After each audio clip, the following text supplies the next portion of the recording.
China's finest and winner of 5 titles last season in the first semi-final of the Champion of Champions. Thank you, ladies and gentlemen. The first frame, JUNHUI to break.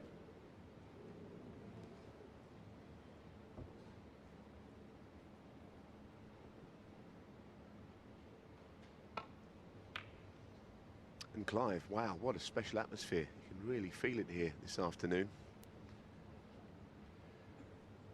Well, it's a fine arena.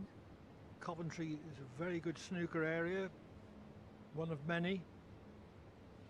And they've come to see 2 great players this afternoon and 2 more great players this evening. Judd Trump and Neil Robertson, who meet in the second semi-final.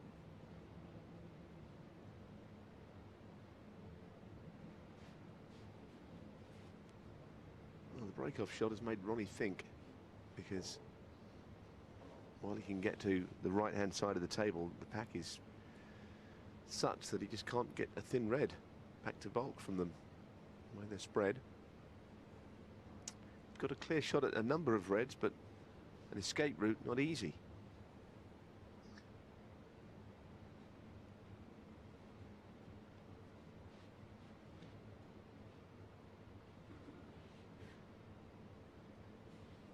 He contemplated rolling into the back of the main bunch there, but even that is dangerous.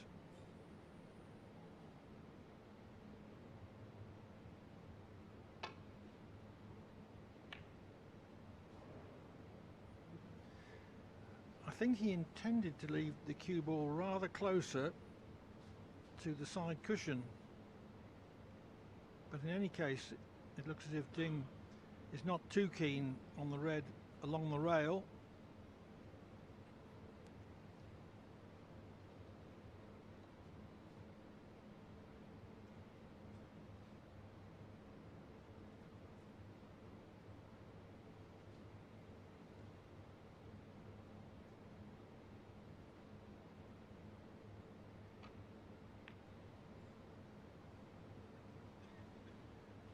I don't usually take much notice of head-to-heads if they're reasonably even, but O'Sullivan leads Ding 9-2 in their head-to-head, so that suggests that Ding may have a mental barrier to get over to beat O'Sullivan, as well as having to outplay him.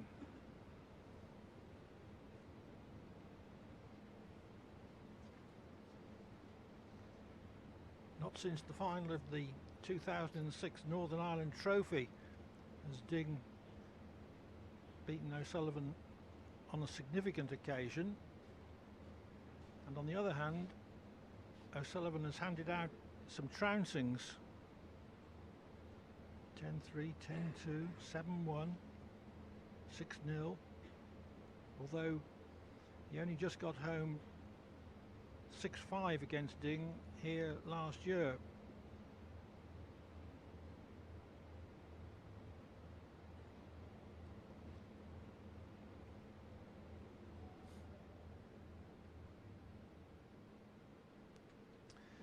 Well, they're both known for their attacking qualities. They can both play all-round game, but the fact remains both players have got each other in a lot of trouble already at the start of this frame. Ding has got no shot here. I'm not sure if he can just get to a red, but even then he's deciding to go twice across.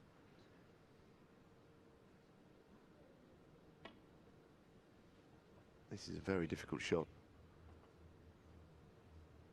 It's actually a really good effort, but it'll go back. Oh, and a miss.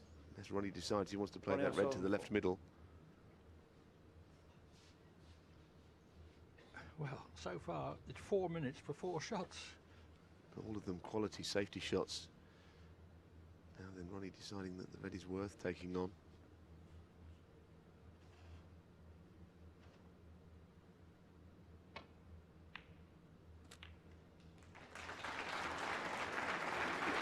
Couldn't do anything about the kiss. He was underneath the cushion with the cue ball. He couldn't put any stun or spin of any kind on it. And if the brown has covered the yellow to the pocket, then he's very unlucky actually.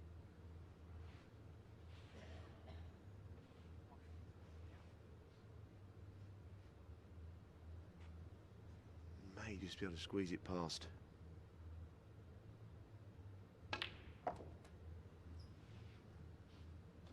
Don't think that was a full pocket. He had to go in there. 3.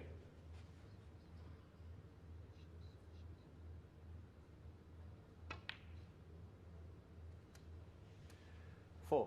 A new bedcloth has been fitted on the table overnight, and initially at least that enables balls just to slide into the pockets off the jaws, Which of course might be in contrast to your local snooker club where it'll get recovered every 10 years. 8.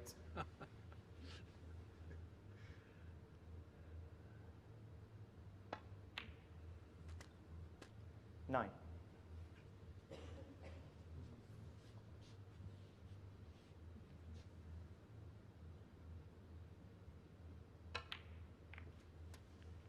A lovely shot. That could have gone wrong. It hit 16. that red at the bottom of the pack just at the wrong angle. He wouldn't have been on this red. 17. He's so good at those little cannons. Absolutely delightful touch.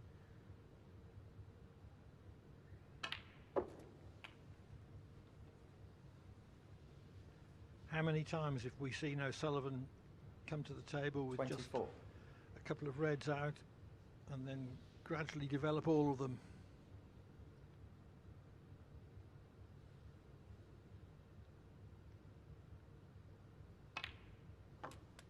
He breaks the rules 25. sometimes. He changes his mind down on the shot. I think he did there. But if anyone can get away with it, he can, although he's not delighted with where he's finished on this, just off straight. Well, he's playing on the more difficult red. He didn't really want to be on this one.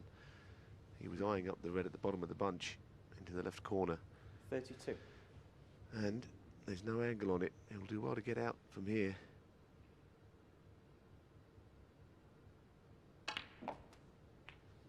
Unlucky. Tried to wriggle the cue ball into the jaws and out. Ronnie O'Sullivan 32. Ding Junhui 4.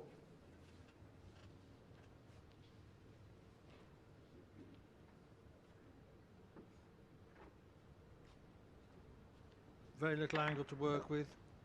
Hope that the cue ball would hit both jaws and wriggle out to leave himself a reasonable black.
Very few mistakes have been made so far. That's a lovely safety shot. That's the place you don't want to be left, right in the middle of the bolt cushion, nailed to it.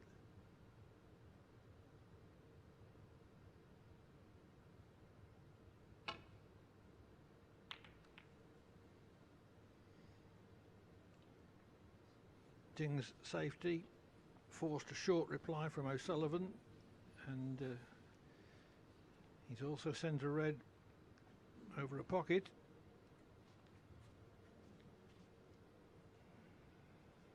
Yes, it's one of these though. While the red is unmissable, getting out onto a colour is not easy when the red is so near the pocket. You see the problem, you can't really control it, and all that good safety. Been unlucky not to have made more than one because he'll be playing safe again here.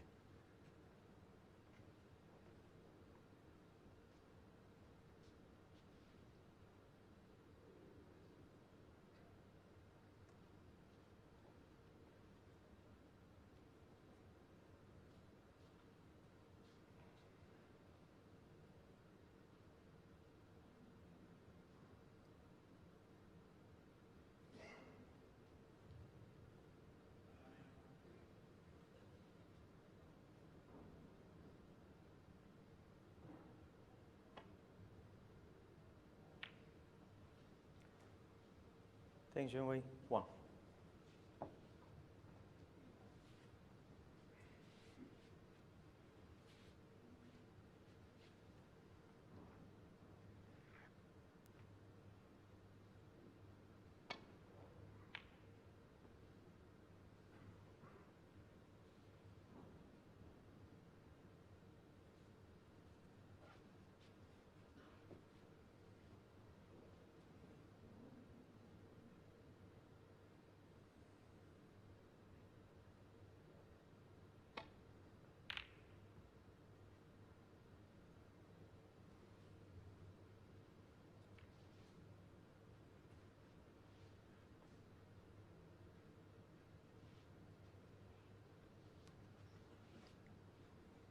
The chance of an attacking safety shot here from O'Sullivan. The shot he often plays very well.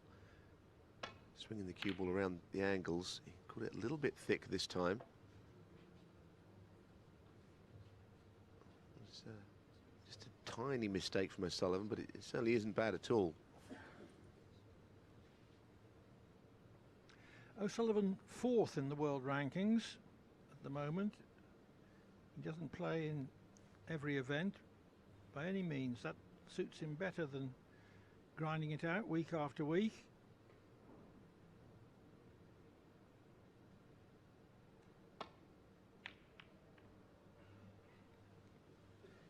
Ding stands 3rd in the rankings. I think that the fact they've got a money list ranking now suits these two even more, because they're both prolific winners, and the prize money you get counts as your ranking now.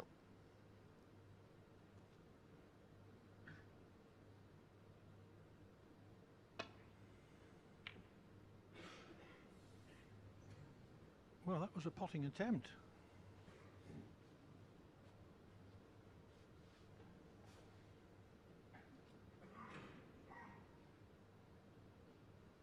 Quite a bit of distance involved, but overcut it.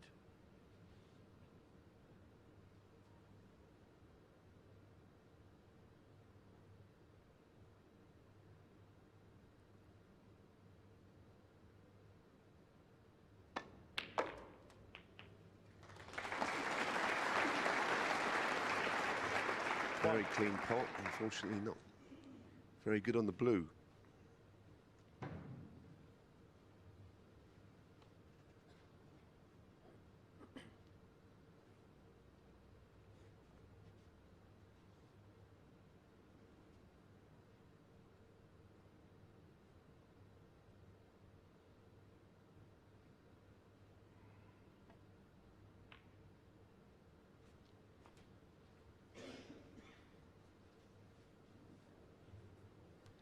You just get the feeling, Clive, that he's one shot away from 6. giving this a really good chance. If he can stun this in, he can get on the black, and then really there's nothing difficult. Cueing shot though, this one.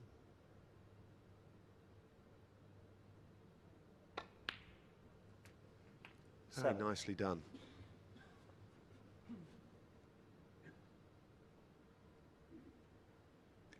I'm certain that Ding is really psyched up for this match. He's got to start beating O'Sullivan on a reasonably regular basis, and this would be a good place to start.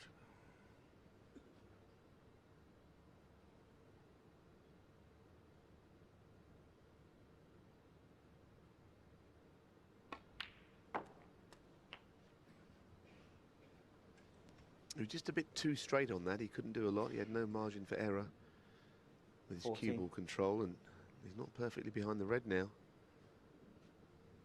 This is the kind of shot that could go wrong.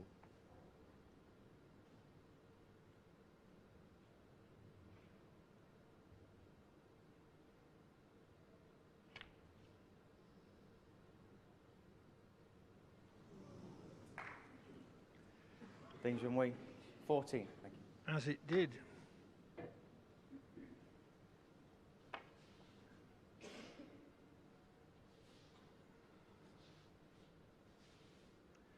Not much distance between cue ball and red, and there was an angle to take into account as well.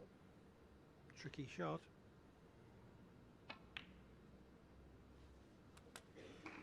1. Well, it was certainly handy for Ronnie that the red passed the pink to the middle. Otherwise, he had a pretty nasty shot to play, actually.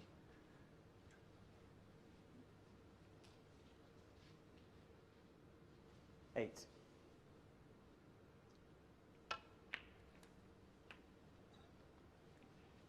Nine.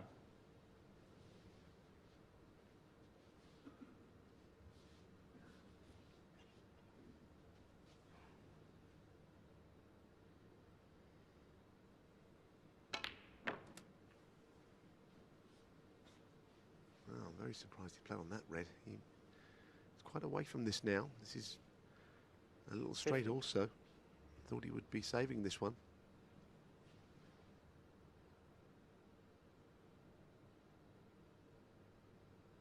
Oh, what a shot that is. 16. What cueing. And I think he's got almost another straight angle on this one. He'd be heartened by the shot that he just played, though. Deciding that the pink gives him a better way of getting in behind a red.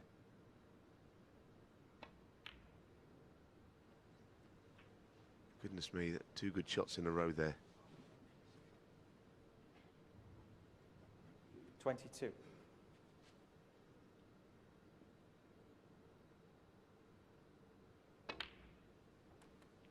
$23.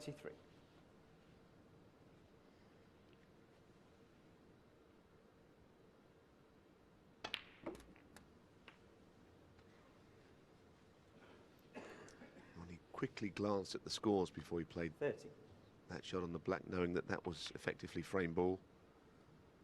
And that going in has 31. confirmed that he'll win the first frame. It's been quite an intriguing frame, actually. Not many mistakes.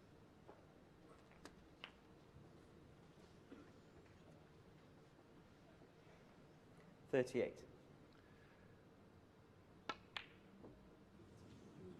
Ronnie O'Sullivan, 38, and the frame. So that 38 from O'Sullivan clinches the opening frame.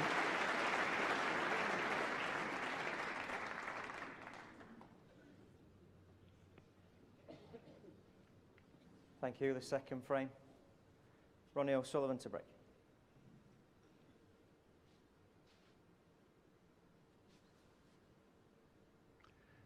As ever, O'Sullivan breaking off left-handed.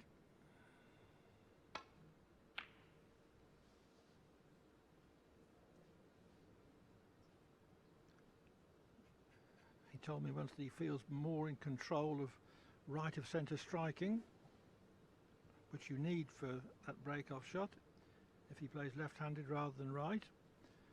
However, the end red has come back down the table.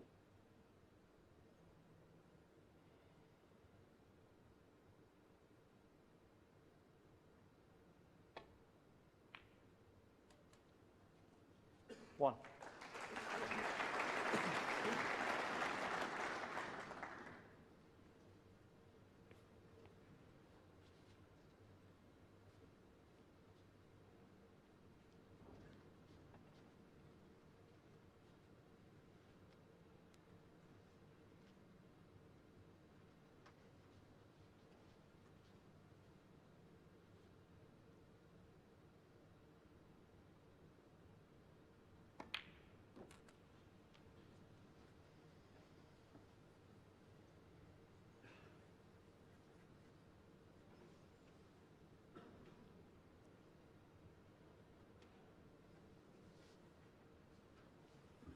No spot available for the pink, so it goes as near as possible to its own spot in a direct line 7. between it and the black spot.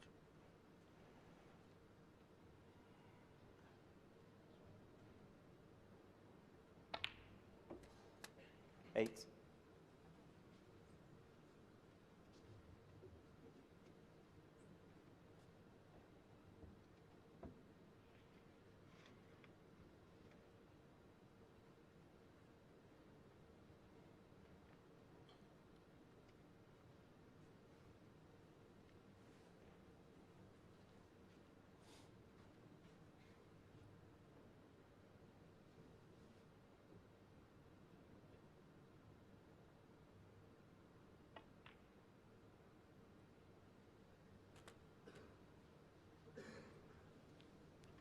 think that's okay. He didn't like the shape of the pack. 13. Clearly, they were possibly so narrow that he might have lost the cue ball up the table off the side of the pack if he'd gone into them.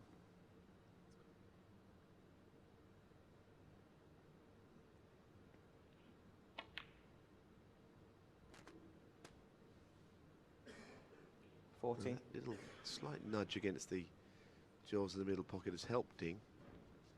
Now I think he has no choice but to go into them, and again, he doesn't catch them full on. The cue ball could finish anywhere.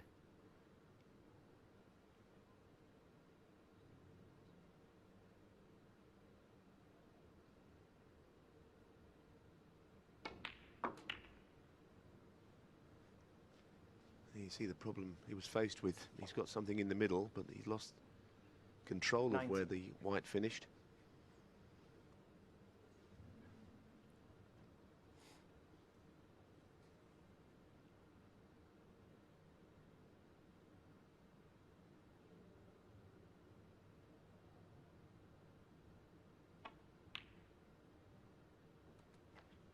$20.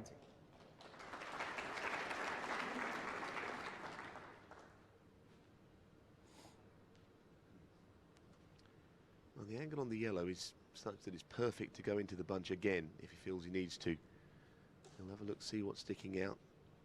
But I think he couldn't really miss the bunch from here.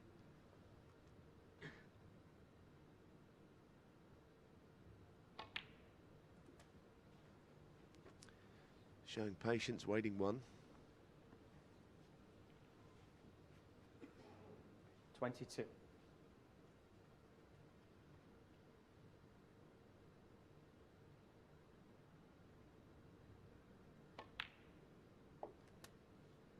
$23.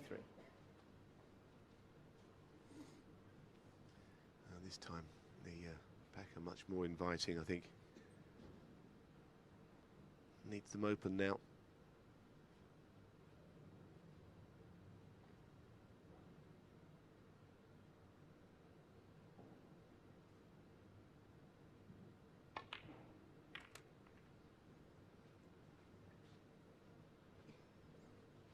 He couldn't have played it with any more control, but it's not worked out 28. perfectly at all. He's got a red, but it's more difficult than he would have wanted.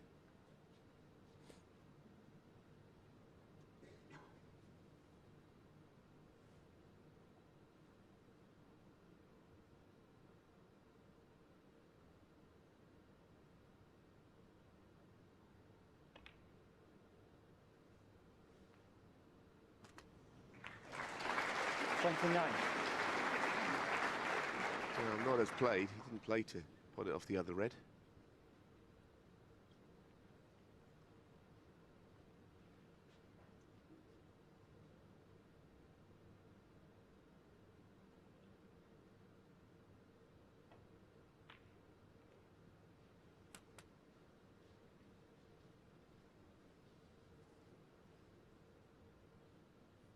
$34.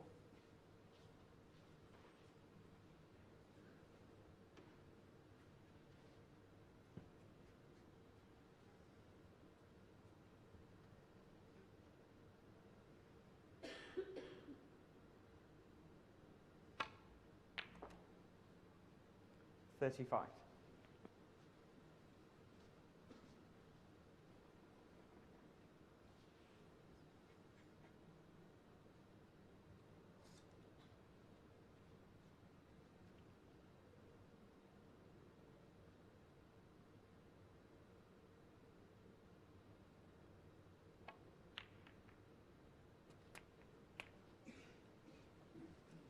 That's a good shot. That's exactly what he played. Going into the bunch wasn't really priority. He couldn't avoid 42. some sort of a cannon. It's been a hard break to make so far.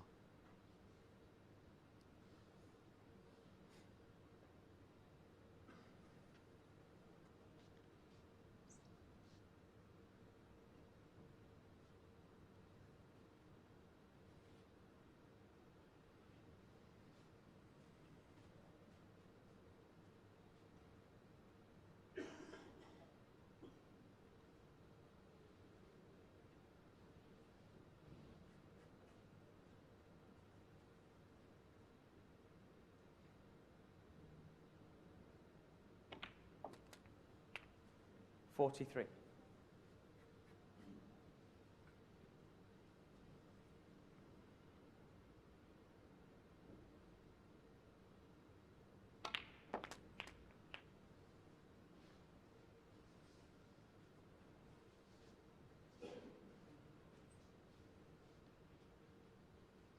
$50.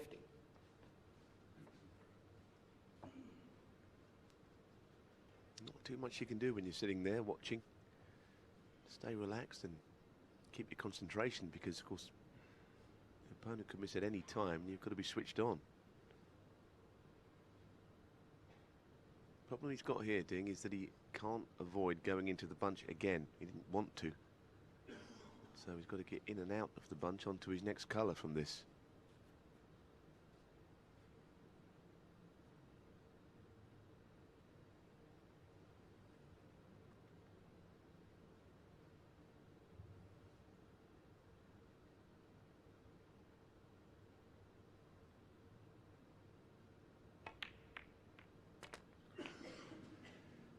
Gone wrong 51. positionally.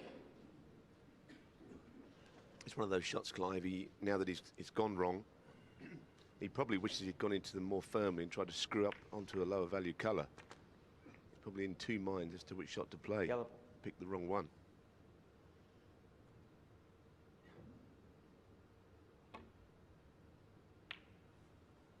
Ding Junhui, 51.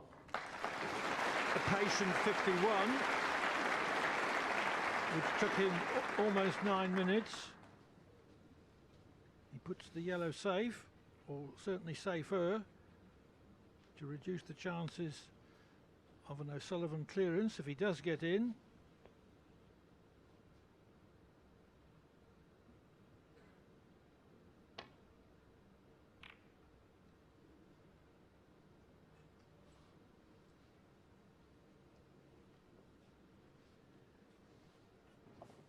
The safety off the cluster, though, leaves a long red from which Ding could well go on to clinch the frame.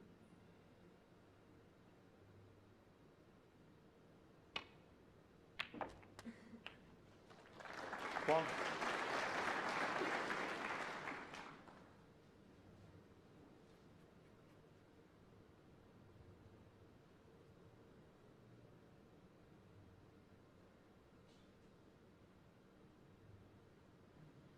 He's worried about that red, isn't he, more than anything else. That's to do with the shot on the blue.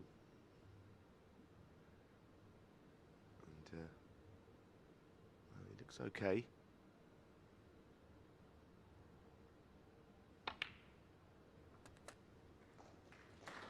Well, we'd soon hear from Brendan Moore if he wasn't. Yes, he was all over that, watching like a hawk. 6.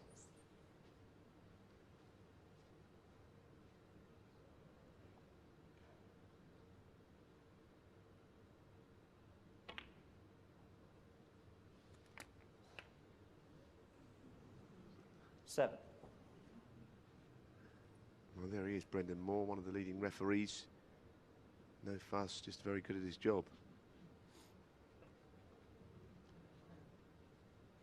Ramble.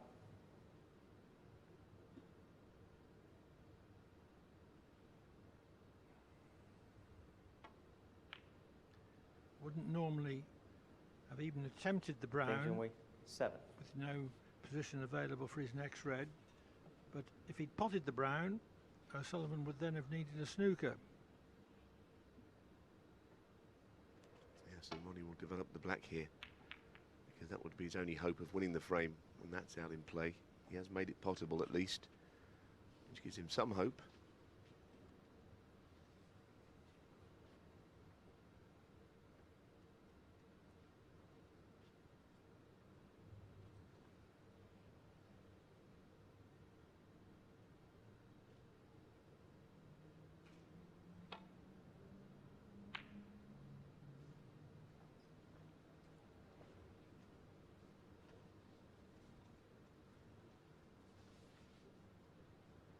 O'Sullivan is chiefly known as a potter and break builder par excellence, but he's also got a wonderful tactical game.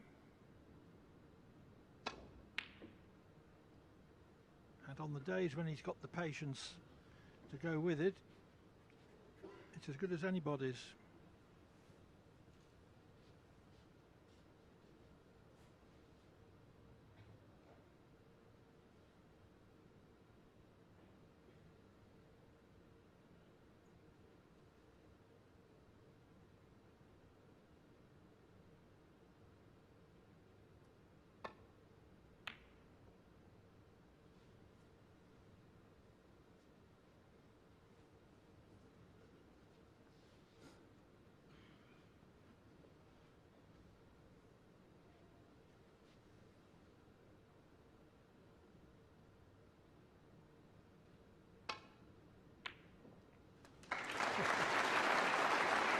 What a shot.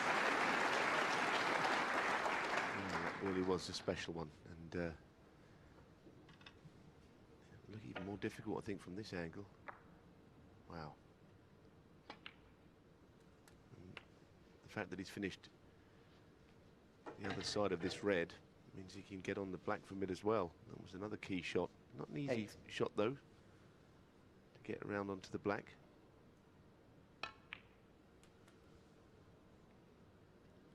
Nine. That is good. He's high on the black. Wow. Early days, but the first three shots here have been pretty special. That's not bad either. Again, I think Ronnie faced with a very straight shot on this red. He's had about 3 of these 16. already in the match. But he's developed the other red. He's also got awkward cueing over the other ball in his way.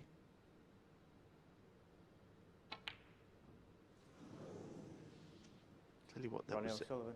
dangerously 16. close to being a good chance for O'Sullivan. He could have even thought about, on that black, knocking the yellow into play. It was a great try. What looked to be an impossible position when he came to the table.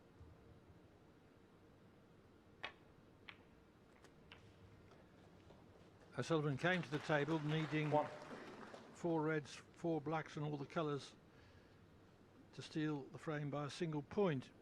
But now that Ding has potted the penultimate red, it's going to be 1-all. 5.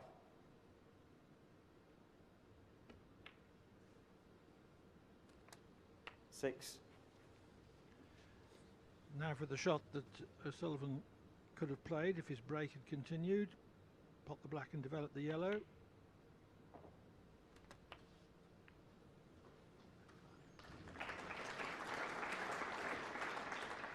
$13.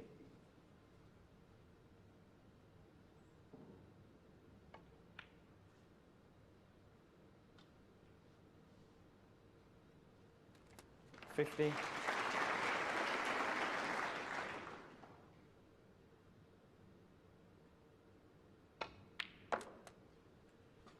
18. And of course, he's ended a 10-frame winning sequence from O'Sullivan. He won the last 3 against Bingham, all 6 against Fu, and the first here against Ding. 22.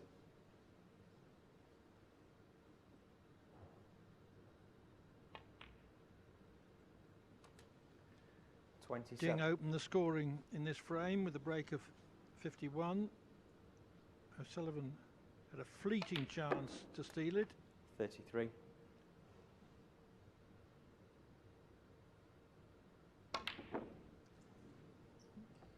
But it's Ding 33 in the frame. who ends the frame with a run of 33 to level the match at 1-all.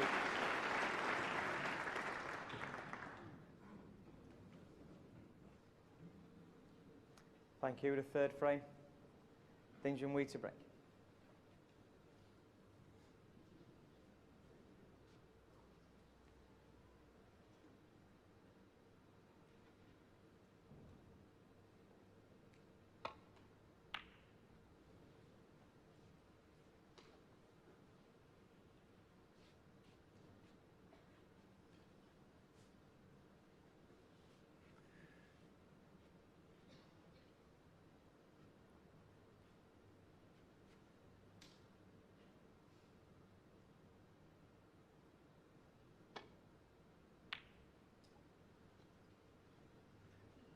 even when they were juniors, it was obvious that these two were both going to be great players.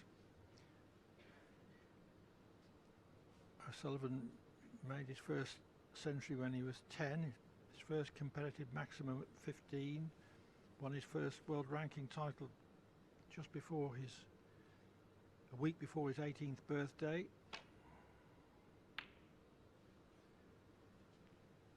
Ding, when he was 15, won the World Under-21, the Asian Under-21 and the Asian Championship.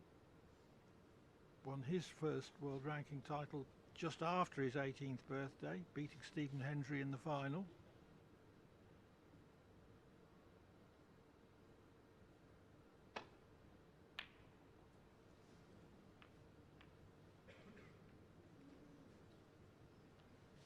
Well, it's gone wrong a bit.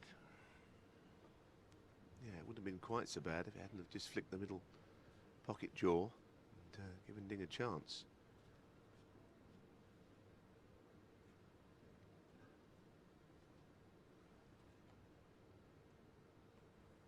Feels really tense out there, actually.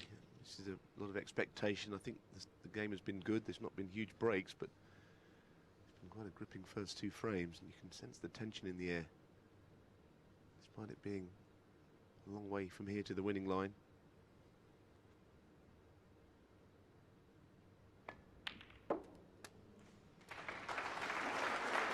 One. Ding is playing every shot with great care, adopting a slightly slower pace of play than he usually does.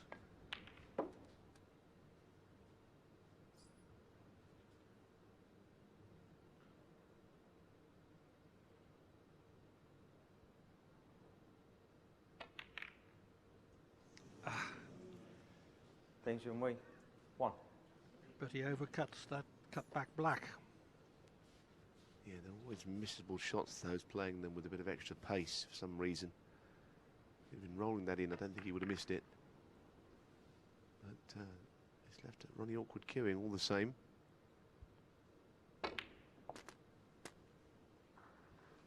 He hit that so well, considering the cue ball was so tight to the obstructing ball. Yeah, it's, anyone that's played the game would understand exactly what you're saying, Clive. Just some people just drop these in. He's played it around two cushions, almost stunning it somehow, getting so low on the cue ball.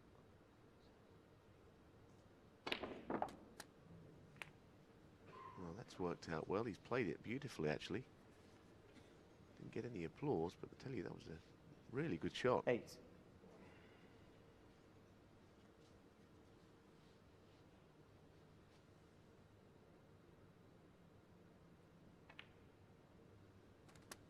Nine.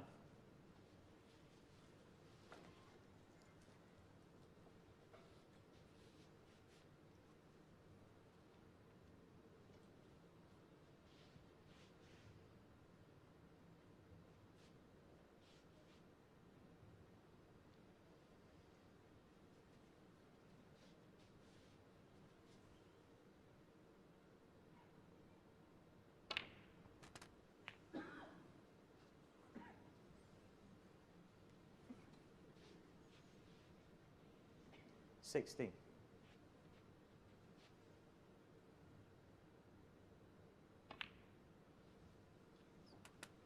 17.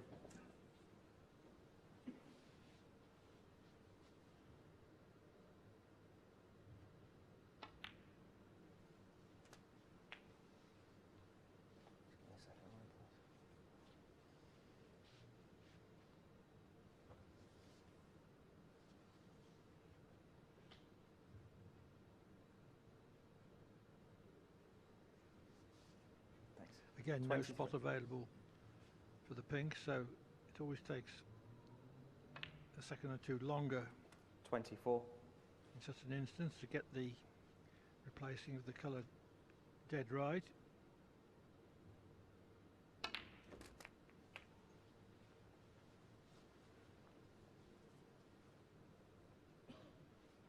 $31.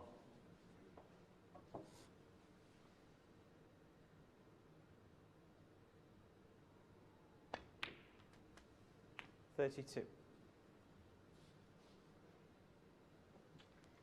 Well, he's done that about 4 or 5 times already in this match. Got 2 straight on his colour. And a couple of times on a red as well. Which means his options are very limited. Wouldn't have wanted to be playing on this red down the cushion. But there's nothing else. 39. Because of the previous shot.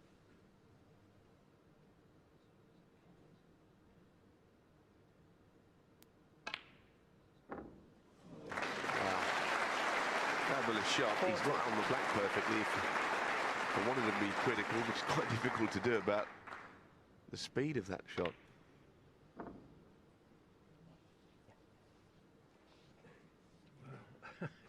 Some shot, some shot. This is, in some ways, as difficult. It's almost like the shot that Ding missed. Cutting the black in and trying to go into the bunch. These shots can be missed. Especially from where he's cueing it.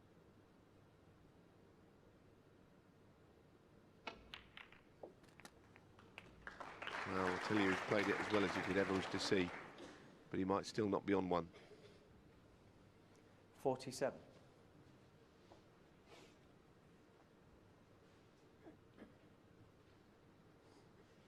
Even the greatest players need a little luck from time to time, and O'Sullivan didn't have any Ronnie O'Sullivan, 47. on that occasion.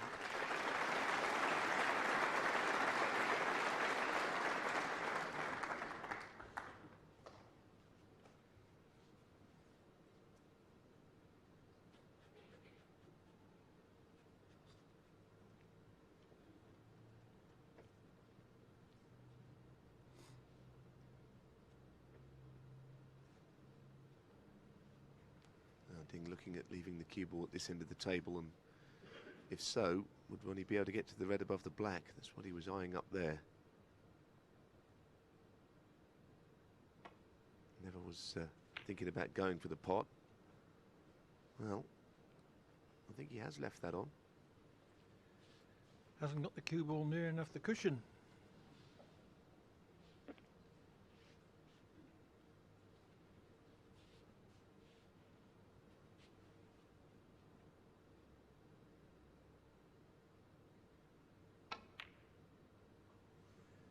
Not that it was easy.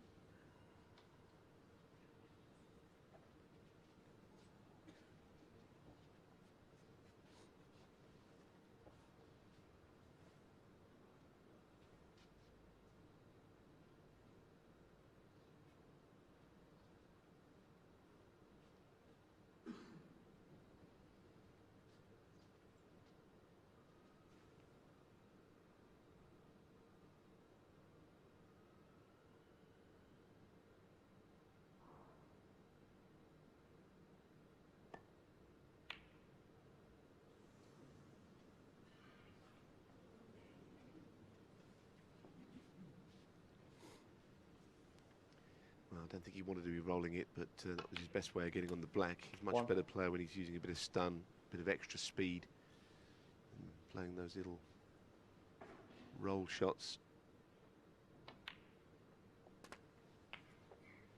Probably going to cost him the frame, I think. Don't see any reason why it wouldn't. 8.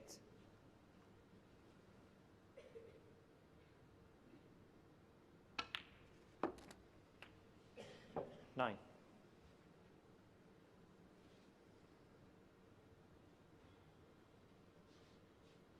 Overscrewed for blue. Yeah, Ronnie just puffed his cheeks out there. He was disappointed with the shot, playing the nudge. That's fine. That's absolutely perfect. 40.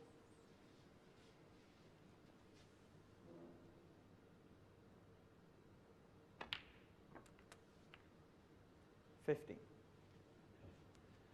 Just one more red.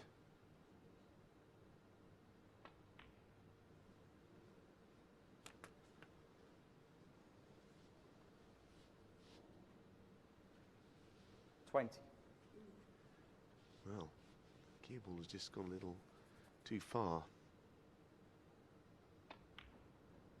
Hasn't stopped him though. 21. been a good frame, this. I'd say you don't have to see century break to see really good play.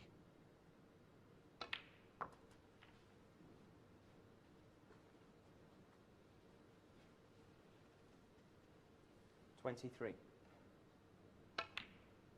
24.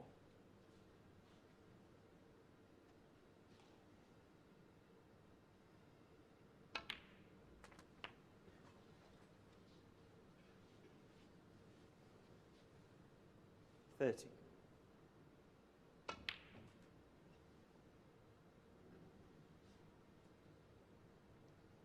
31.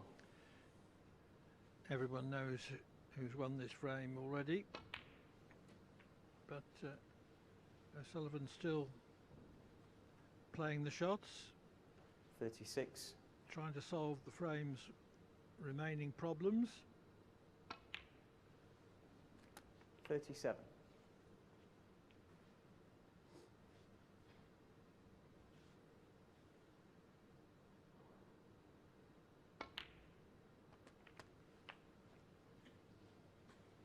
Not quite the nudge he was intending. 43.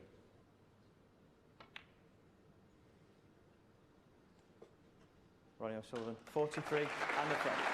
O'Sullivan started with a break of 47. He finished with one of 43. He leads by 2 frames to 1.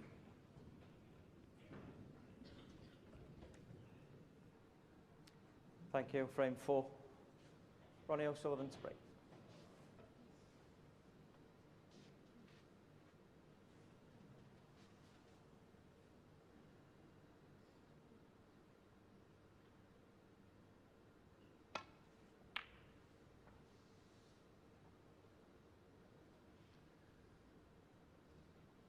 Unintentionally, O'Sullivan brings the end red down. We've seen a lot of that this week. Yeah, I was right behind that, and he dragged a bit of side onto it, pushed it onto the ball a bit more. We might see a right-handed break soon. I've not seen one for a long time from Ronnie.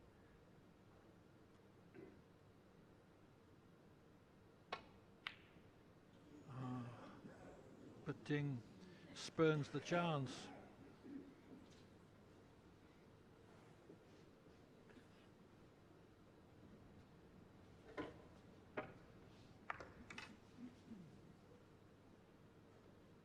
Can't afford to miss shots like that. Chances don't come along that often against a player of O'Sullivan's calibre.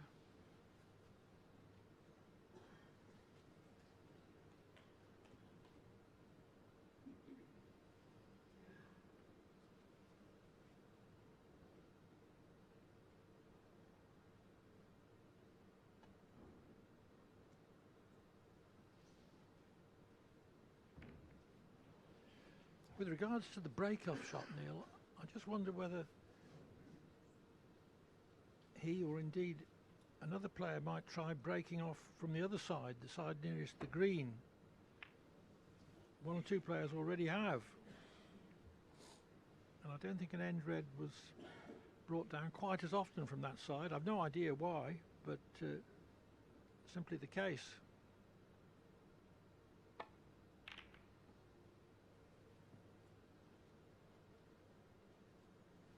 Ding attempting to take advantage of the 2 colours close together. Done the next best thing. He's got the cue ball tight to the ball cushion.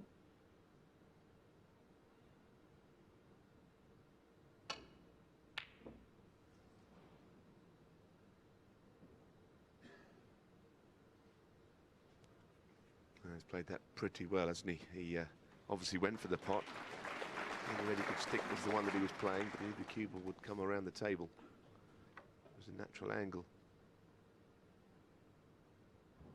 I think if he's playing thin off the bunch, he has to be very careful on this. It's a good shot. As long as he's covered the red near the pocket, which he has. Put Ronnie in just a bit of trouble here. But interestingly, Ronnie now thinking that maybe the red that was down the table is one he could play to cut in. Ding's shot was risky.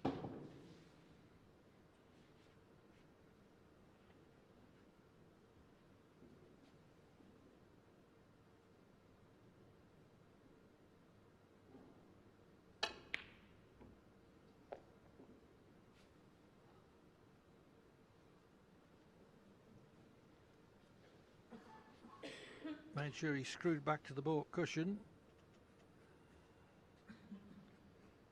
to reduce his chance of leaving a red.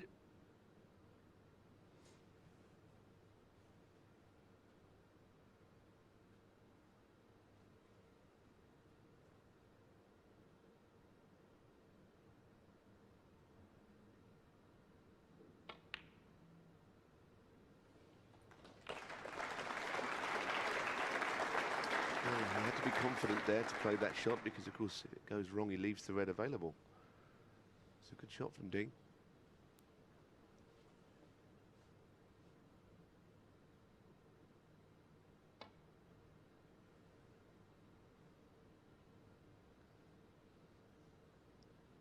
Wanted to hit the red off the third cushion, Foul and a miss. but didn't quite Ding get Junhui to four. it.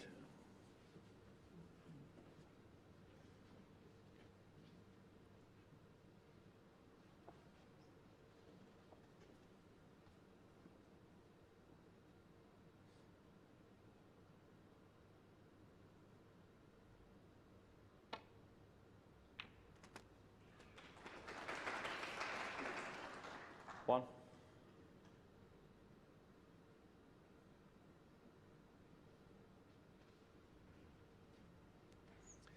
Now, the snooker might be one thing, but he wouldn't have wanted to be playing it. He wanted to take O'Sullivan out of the equation by not allowing him to come back to the table. Ding Junhui. One.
I think in view of the fact that Ding's not beaten Ronnie for 7 years, he doesn't really want to fall 3-1 down. He needs to get this frame against the great man.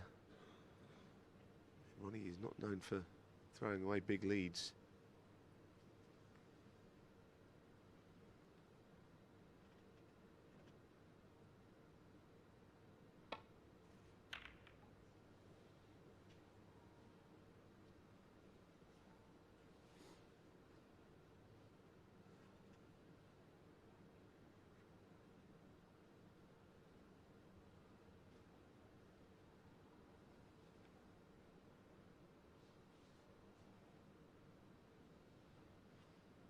Good safety from Ding, blocking off everything down the left.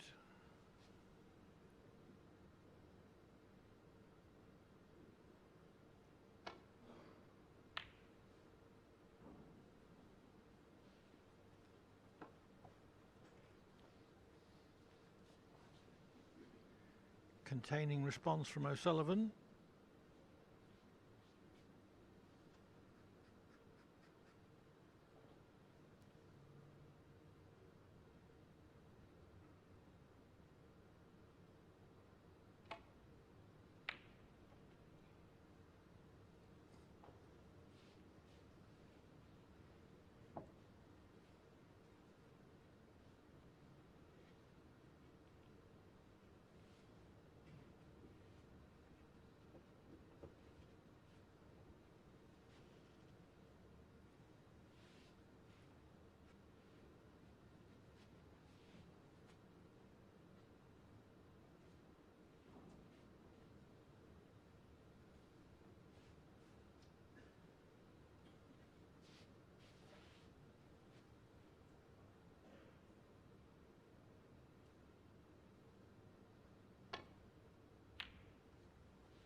think most of the top players would say that the best chance of beating O'Sullivan is to keep him tight and make him wait.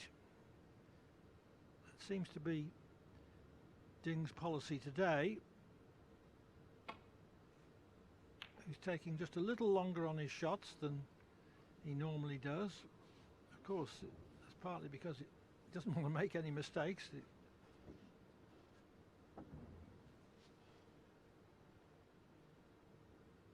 But I think in his relaxed mood, O'Sullivan has got all the patience in the world. O'Sullivan 20 seconds a shot, which is very slightly slower than his usual, about 18. Ding 26 seconds, which is again 2 or 3 seconds longer than he would normally take on average.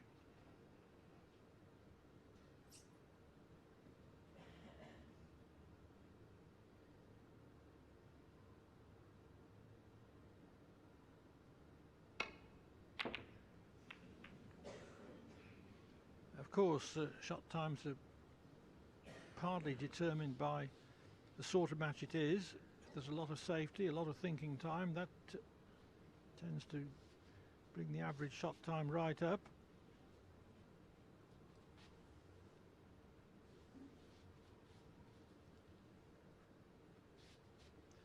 Meanwhile, the chance has fallen to O'Sullivan.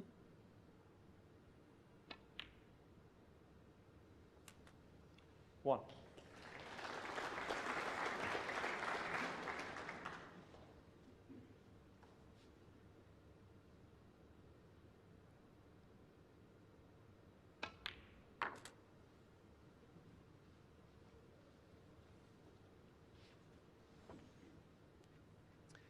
I think he's going to have to be scoring around 7. the pink spot for the time being. No way he can get near the black. Might want to get the blue on the spot sooner rather than later. But 8. despite the black being out of the game, it's a decent chance.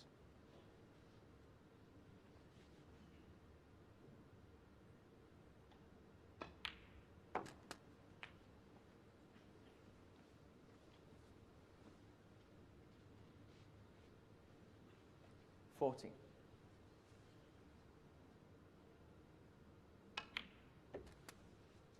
15.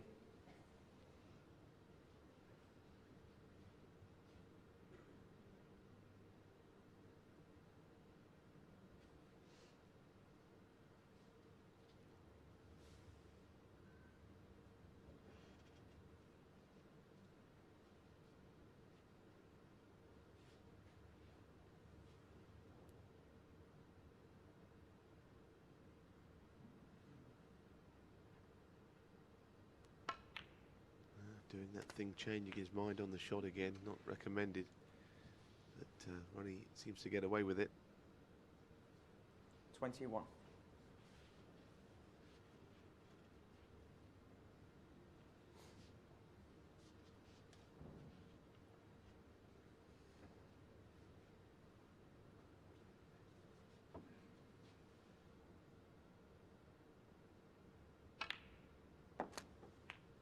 $22.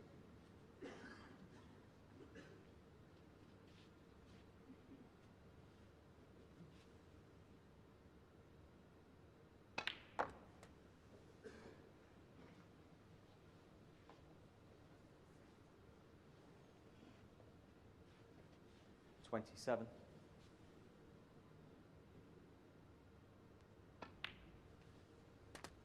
28.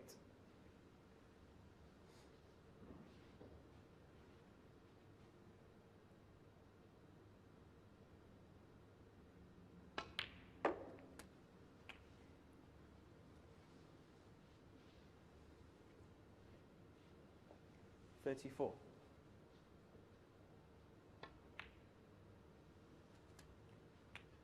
35.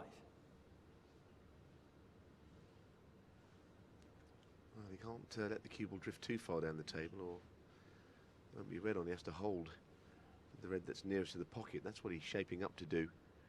Just a little bit too much angle on this to make it easy. could hold. He's over-screwed. Should be all right, though. Doesn't look delighted where it's 41. finished. He's got the option of playing left-handed, of course. But in his armoury, which a few other players have. That surprised me, Clive. 41. Well, most unusual that he would miss a relatively simple shot like that, left-handed or not. Wasn't happy with where he finished on the shot before. Wondered, did he play with a touch of left-hand side to avoid going into the red and the black, staying in the middle of the table with the cue ball? That may have been the explanation.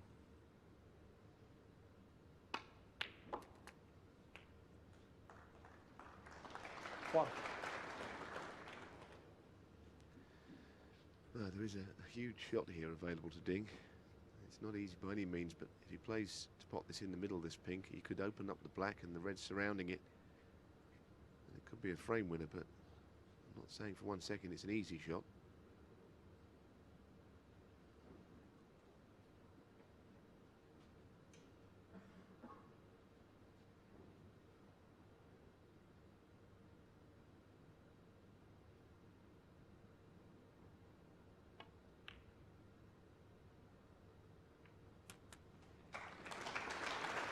Well, I don't really understand the pace on that, because the cue ball could only finish exactly where it has. There's any way he could be on a red at that speed.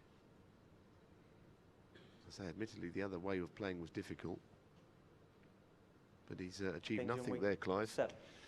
No, he'd got to take the bull by the horns there. Okay, if he'd played the pink with pace, he might have missed it and left O'Sullivan in, but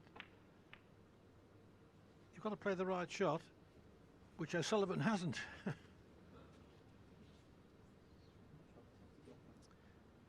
Ronnie just saying something to Brendan Moore. He wasn't sure what happened there, whether he'd played it. I think he inquired as to whether he'd committed some sort of a foul.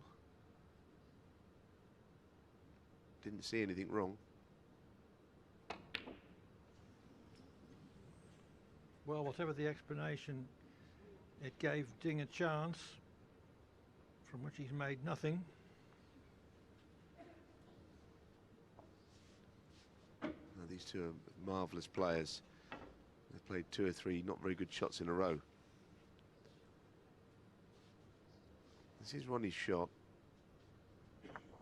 You know what? I think Ronnie's got a point. I think he was calling a foul on himself, or thinking about it. I think the black might have moved before the red.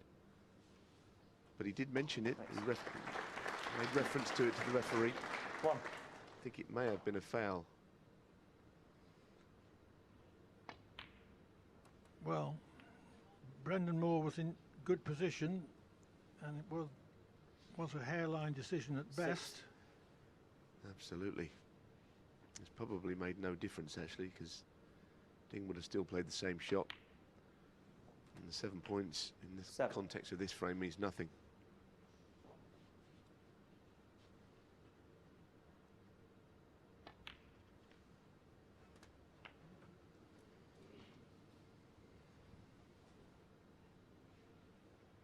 Thirteen.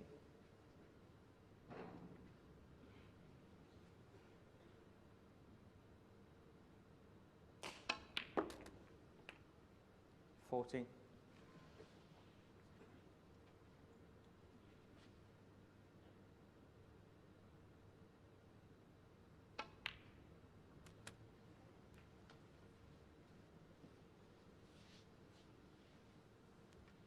Certainly red in any 20. colour is enough for O'Sullivan here.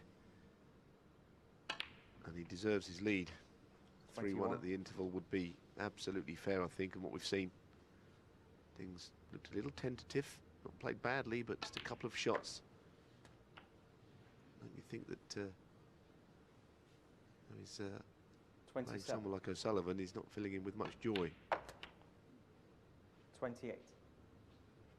O'Sullivan hasn't scored really heavily yet. 230s in the first frame. 240s in the third frame.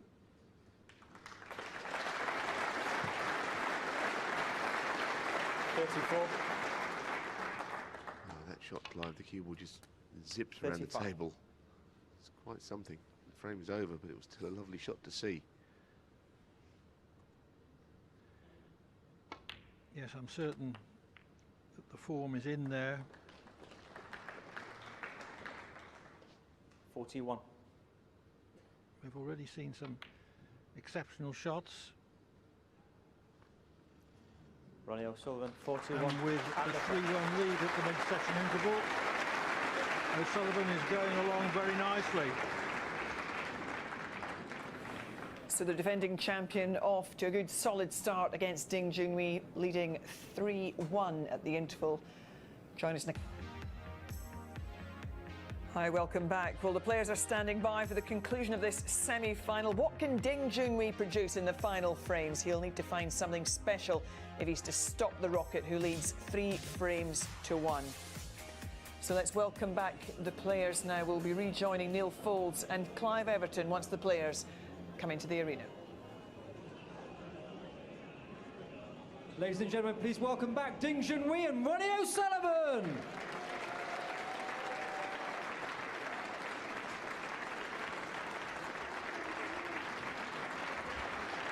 O'Sullivan resumes with a 3-1 lead. And I think that Ding needs to be rather less tentative. Thank you. Frame 5. Ding Junhui to break.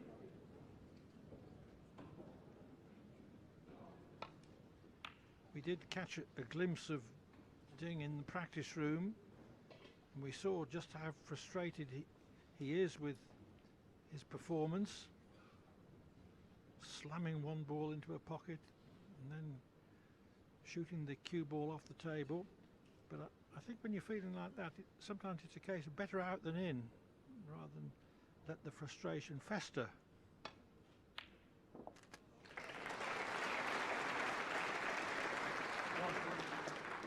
Just not quite getting past the black there. Well, I agree with you, Clive, and also the practice room is one of them places where you can get on there to straighten things out, take your frustrations out, whatever. You can do what you like on there. Obviously, there's a few VIPs in there today, a lot of people around. I suppose you hit one of them on the head with the ball, it's not great, but in general, that is the area where you can, get your frustration out. I mean, I've seen players do it on the match table and smash them all around the table, but that's a different story. He's entitled to do what he likes in the practice room, I suppose. Maybe it'll help.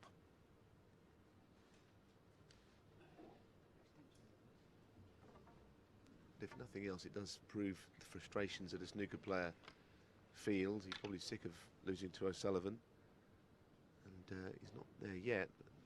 Hasn't made a particularly good start. I think tentative, word Clive used, was absolutely right. Just once or twice playing with the same freedom we're used to.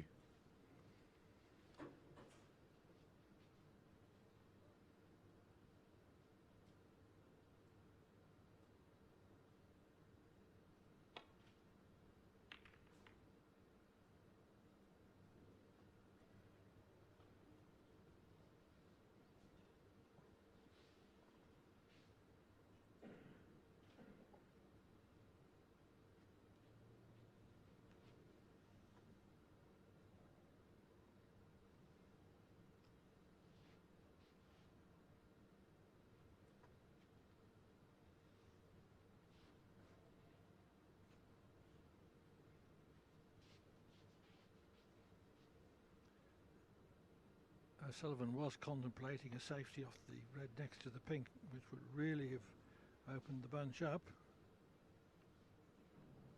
But he settles for a more conservative containing shot.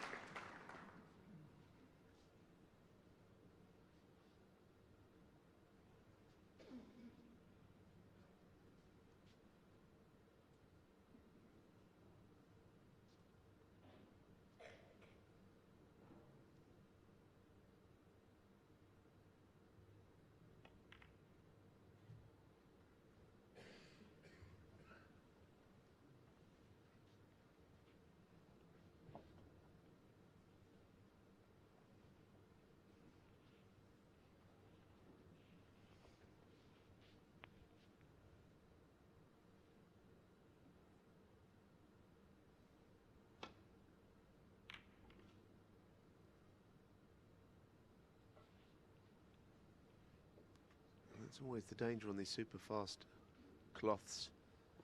But Ronnie been quite lucky there.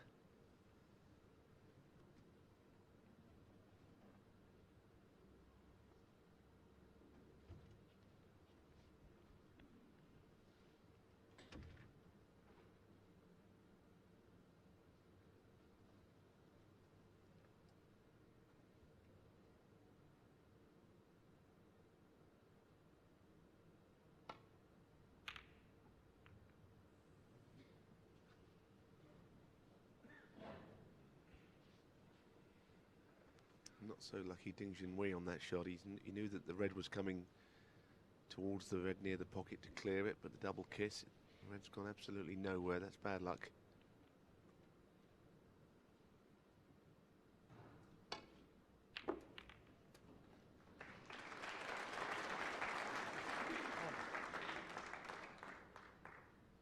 Played with pace so that he came through the cluster of reds and could have finished a lot worse than that.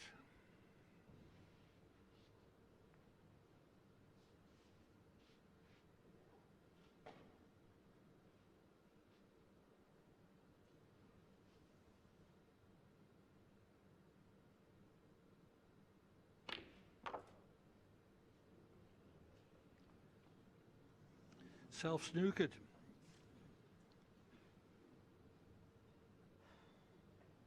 Stun the cue ball too much.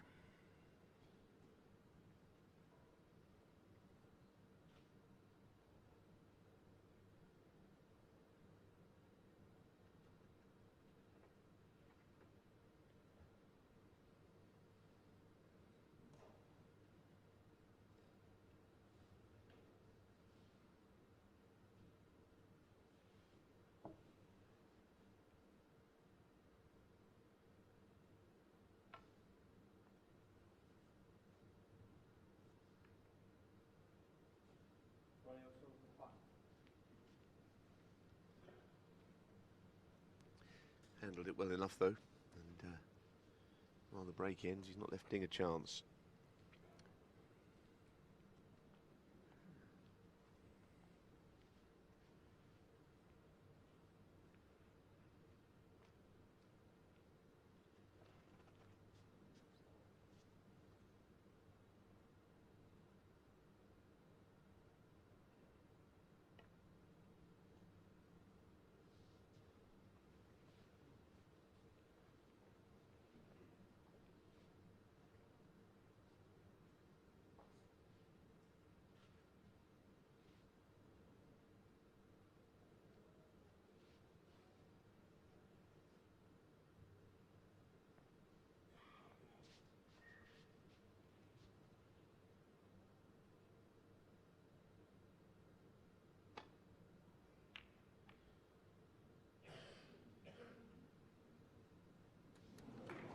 One. It's a fluke.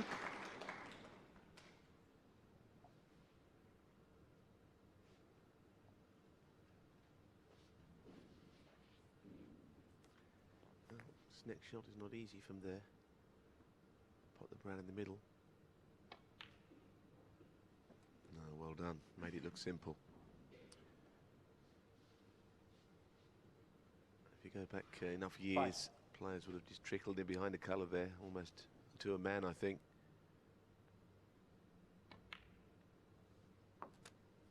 Six. It's in so many ways the game has changed. Well, it's changed in the standard of potting. What would have been a 50-50 shot, let's say, 10 years ago, is now a 60-40. Very often.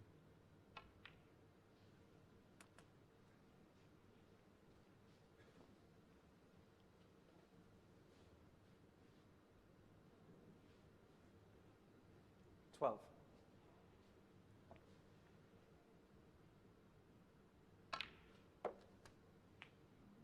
30.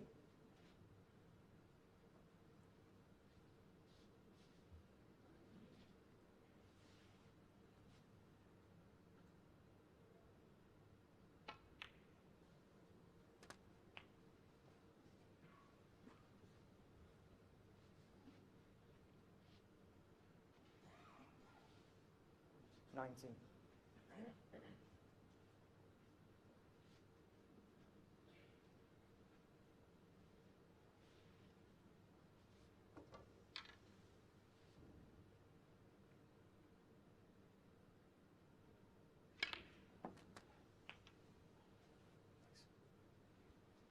Twenty.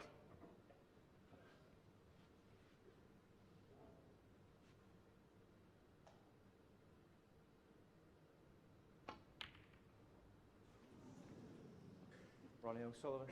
20. Well, what a miss that was. I just think he must have been considering the cannon, running through onto the two reds. It was all a big part of his mindset on the shot, and he basically forgot to pop the ball out, I would think.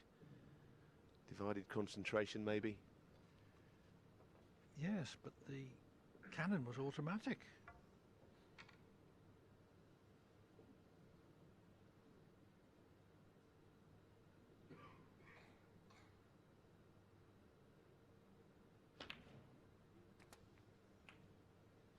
Thank you. 1. The table isn't great for Ding, but these are the moments in a match where he can turn things around if it's going to happen at all. Like Ronnie dwell on missing that easy ball, punish him with a scoring chance. It's not now or never, but these are good moments to strike.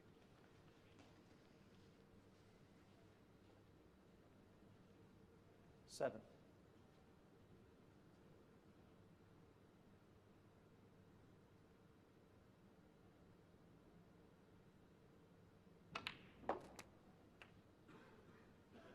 Eight.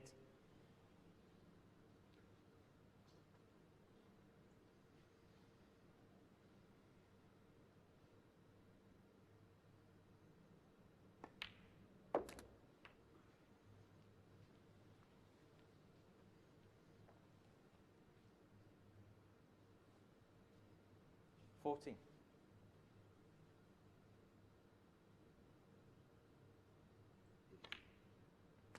50.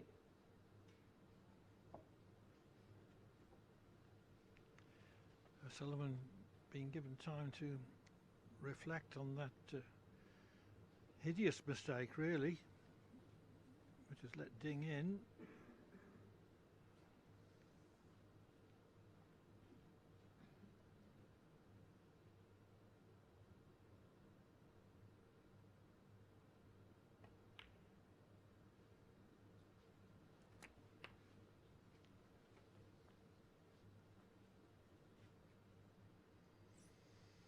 $21.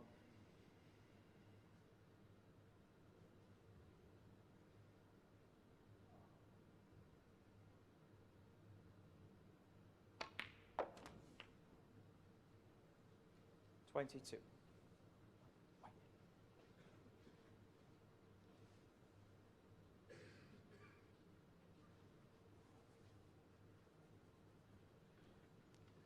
Still going to be very tough for him to score enough to make Ronnie need snookers from this. Some awkward shots coming.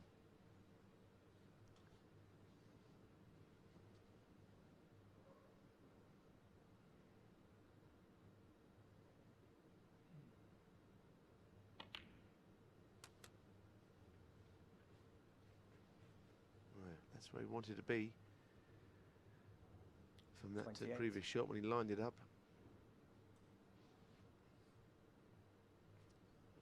I don't think he could be considering developing the black. I wouldn't have thought that was amongst his ideas, but he's happy with where the cue ball is placed. It's got the perfect angle.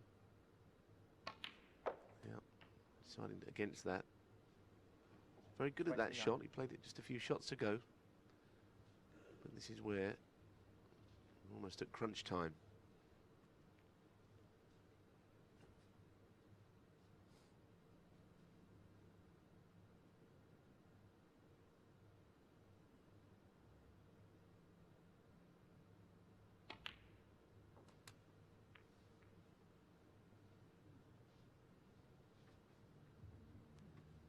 Got into it too much. Didn't mean to go into the black there at all. 35.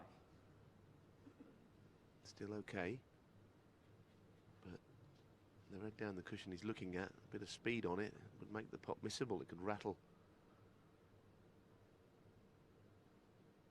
That's the one.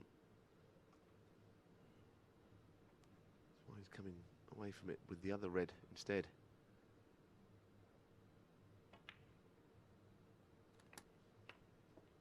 .36.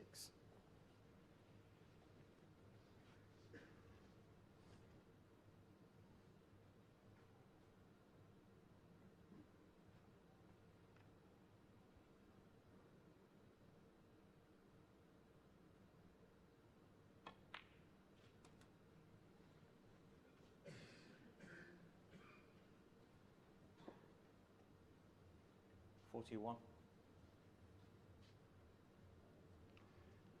Well, the left-hand red hasn't got as far to go to the pocket, and in this instance, slightly easier than the other one.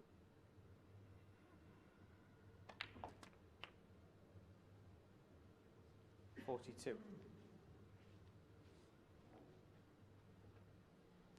That's quite a nice angle to drop down on the red.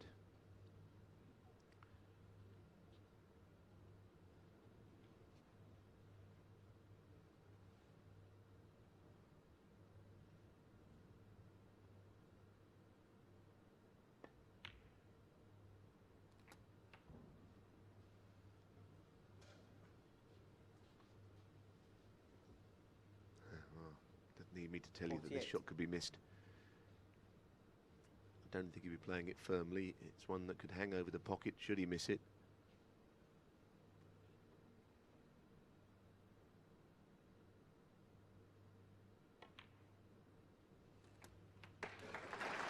.49. Very nicely done.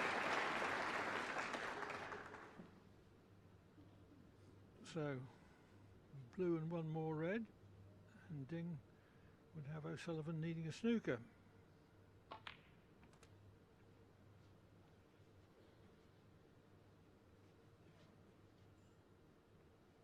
.54.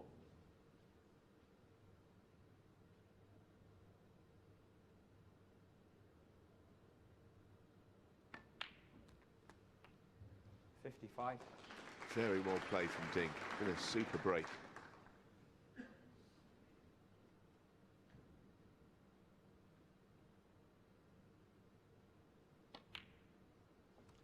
A break made possible by O'Sullivan most unexpectedly, missing 61. a basic pink from its spot. Although Ding still had to make 63. these, he's had to overcome some difficulties. I agree, it's been a really good break, and it's when you wondered if Ding was 66. something in the back of his mind said that he couldn't win this match, then I think he's dispelled that myth.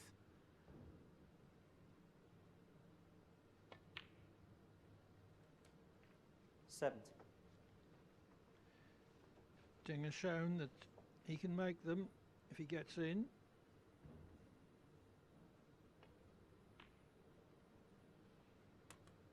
.75.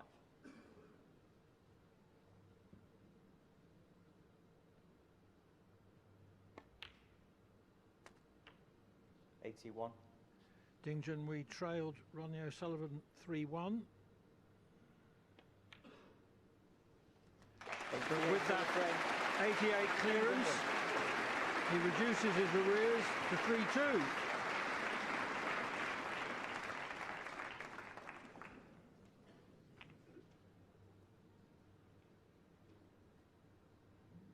Thank you. Frame 6. Ronnie O'Sullivan to break.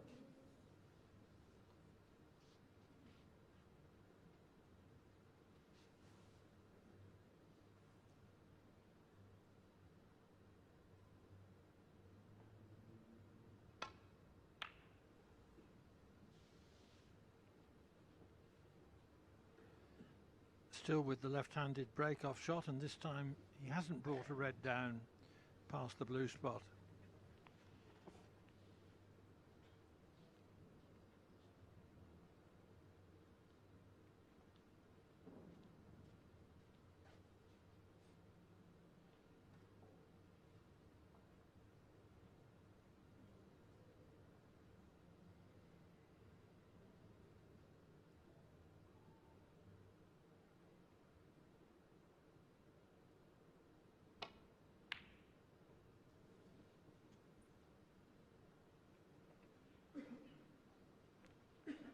Still think that break from Ding in the last frame was really good. 88. He rolled the black in at the end. It was the only time the black was even available. A super break.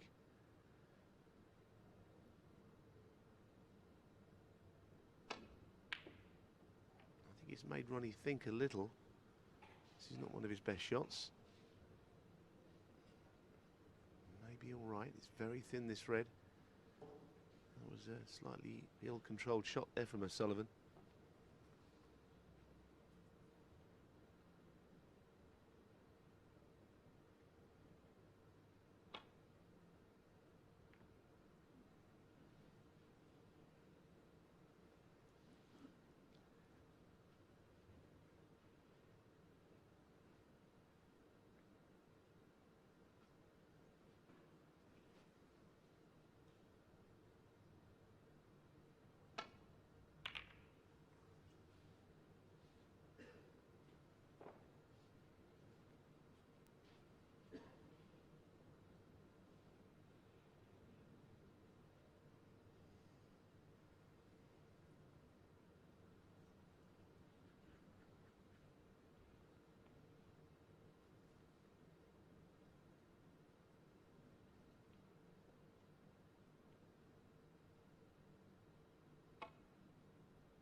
Past the outside edge. Ding Junhui 4.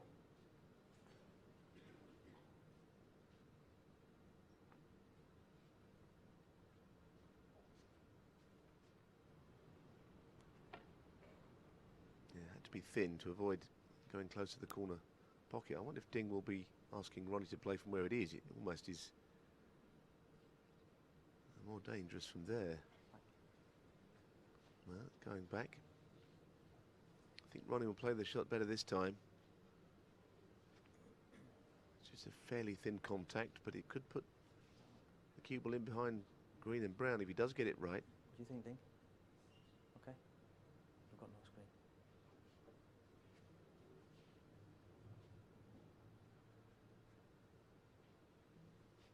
I think it's slightly dangerous to let Ronnie play the shot again.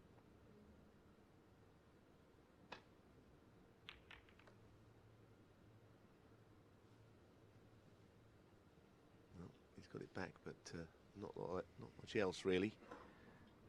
Not threatening. Standard of safety now is so high, higher than ever, as well as everything else that's better in the game than it was.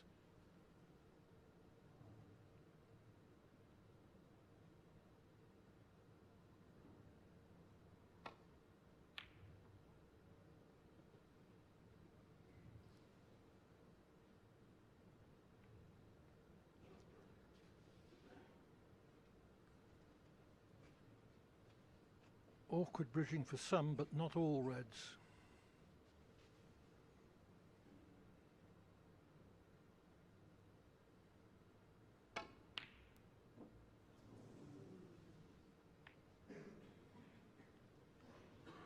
Felt emboldened to attempt that one. Slightly impatient shot maybe. Certainly not easy cueing.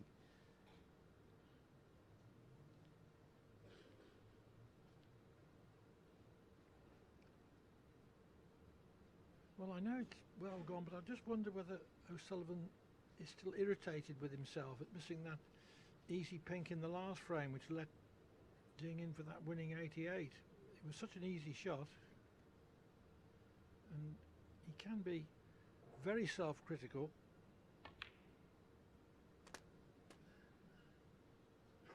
One.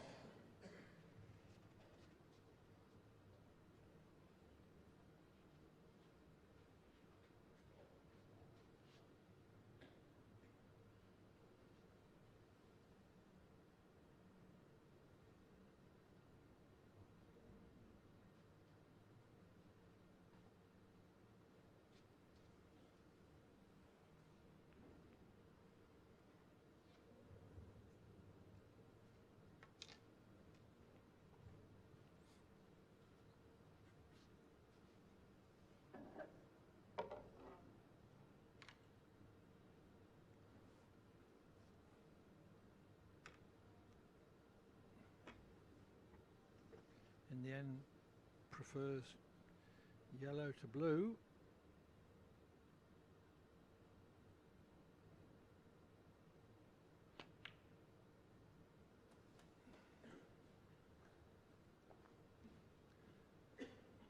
But tentatively hit.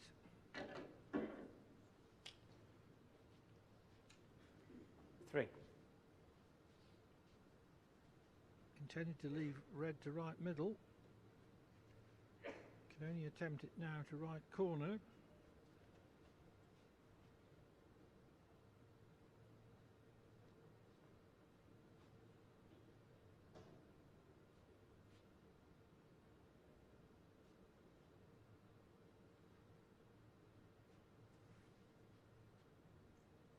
Were you surprised, Neil, as I was, that he just didn't get down and knock the blue in?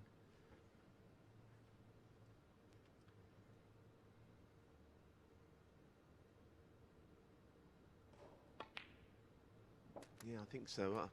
I think when he put the initial red, you know, I think he forgot the green wasn't on its spot, which would have been so simple, and then it left him in a bit of a dilemma. But the shot on the blue is a shot that most of these guys practice.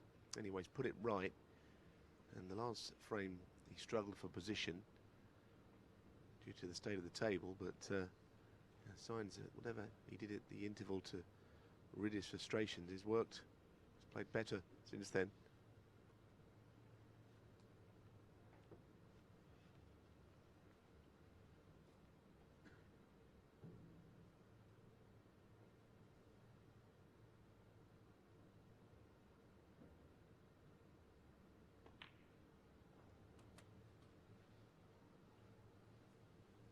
If Ding can make another frame-winning break here, 9. I don't think it would do anything for O'Sullivan's composure. The players who think that the way to beat him is to slow him down, make him wait.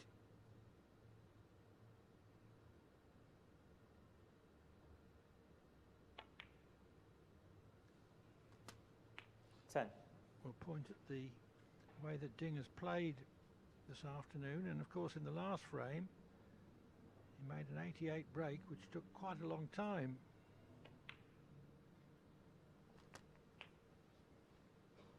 Yes, I mean, Peter Ebdon was famously criticised to the time he beat O'Sullivan at the Crucible, and at times he was painfully slow, I think, in my opinion anyway.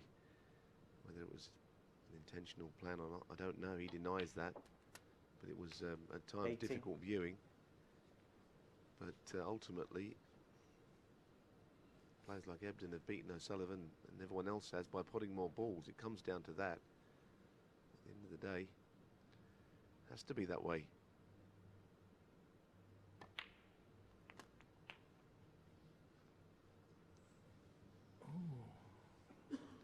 Didn't want to finish there. I think 25. he's just all right, but you're right, it was the red onto the right corner that he played on.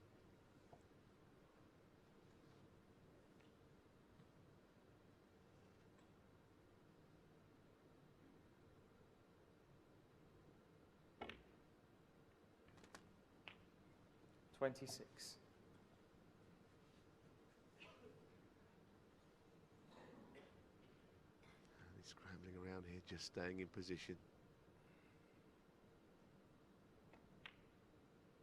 The last couple of shots have been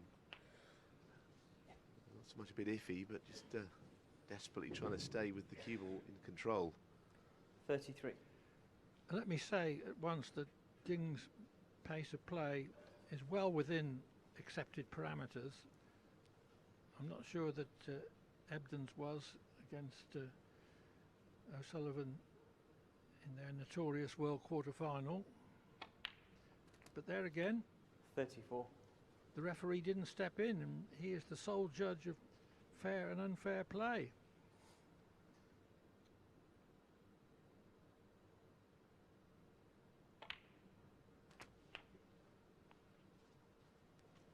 These players are finding this table very lively. Again, just a little gentle stunt screw there. 41. Gone a little bit over speed.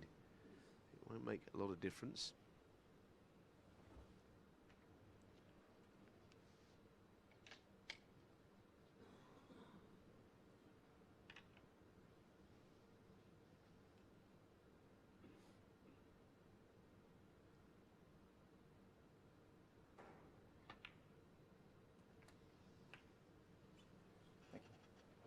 42. And it's now 20 minutes since O'Sullivan has potted a ball.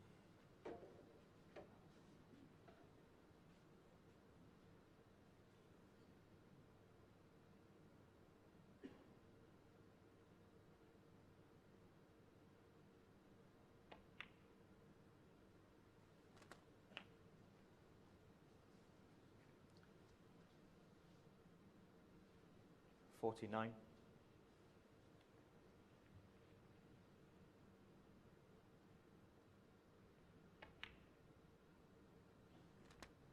50.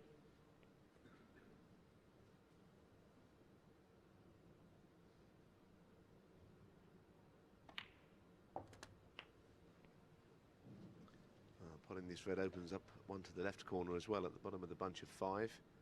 57.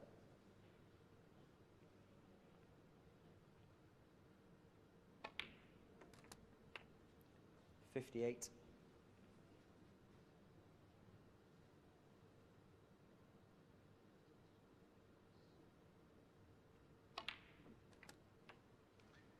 'Very nice from Ding. Starting to find his range now in the last few shots. Getting up a nice rhythm. 65. This, as you can see, is frame ball. Points remaining will go down by 8 points once this red is sunk, and it is. We've really got a match on our hands 66. here.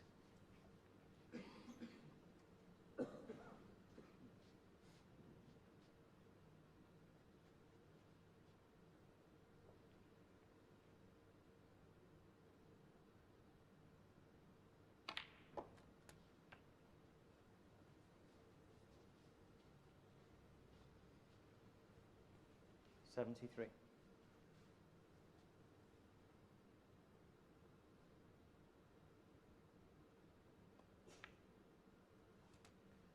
74.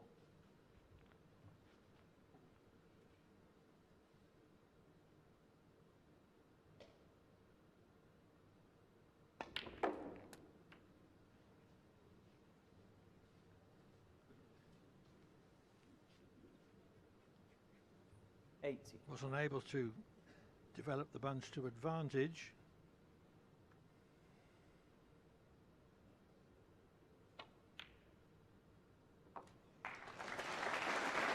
That excellent pot to middle keeps the break going and keeps O'Sullivan sitting in his chair. One of the last 2 shots have been top class. Red to middle and that beautiful cannon. 88.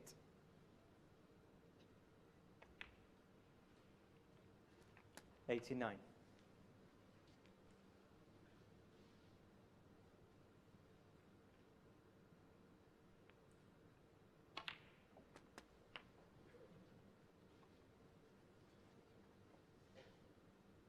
96.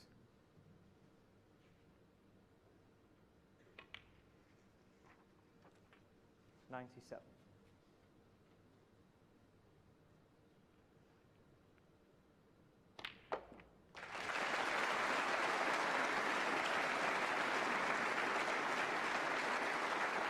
104.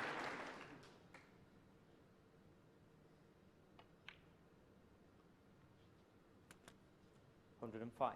This is the 374th century of Ding's career.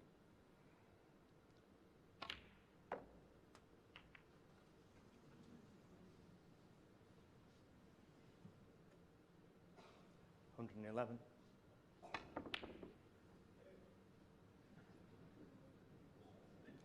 Ding Junhui trailed Ronnie O'Sullivan 3-1, but with breaks of 88 and 111, he has equalised at 3-all.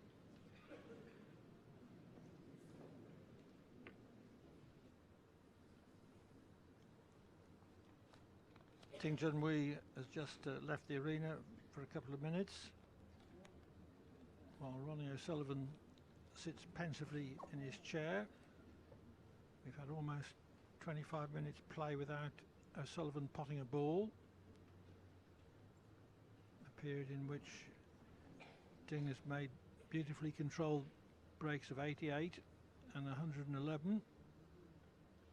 Well, they're the moments that really test a player, Clive, aren't they? We know that Ronnie's got everything, but when you're not at the table, you've got a lot of time to think. You go cold, you lose your rhythm at times. This will be a Thank test you, for frame O'Sullivan. 7. Ding Junhui to break.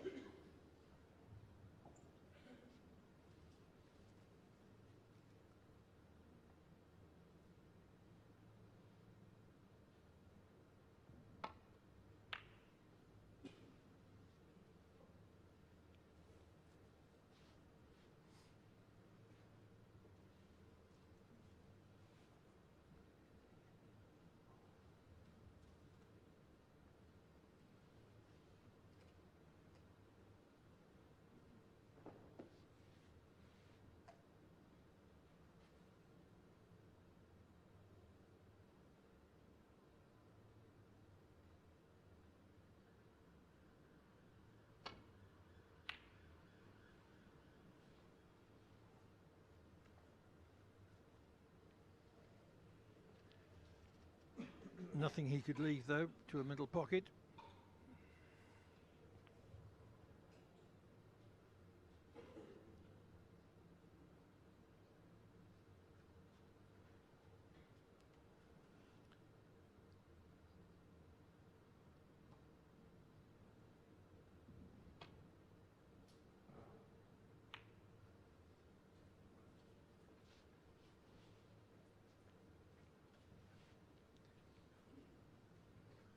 There's the point that Clive was making. 26 minutes of inactivity for O'Sullivan. Not many shots in that time either. Set out 2 big breaks.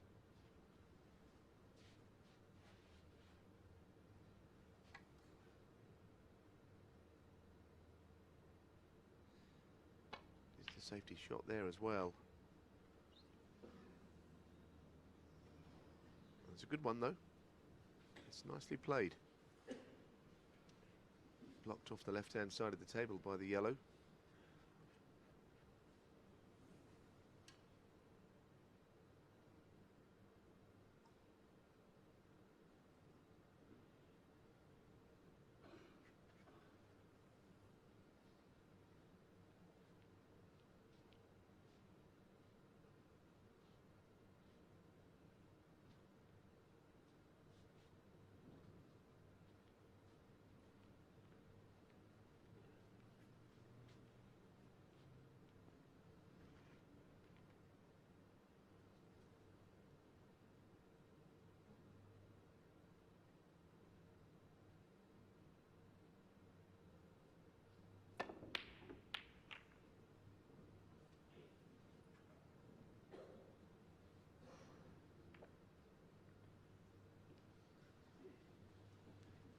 Was a distinct lack of control in that shot. That was slightly wild. It was more about the speed he played it at, and the accuracy gets lost.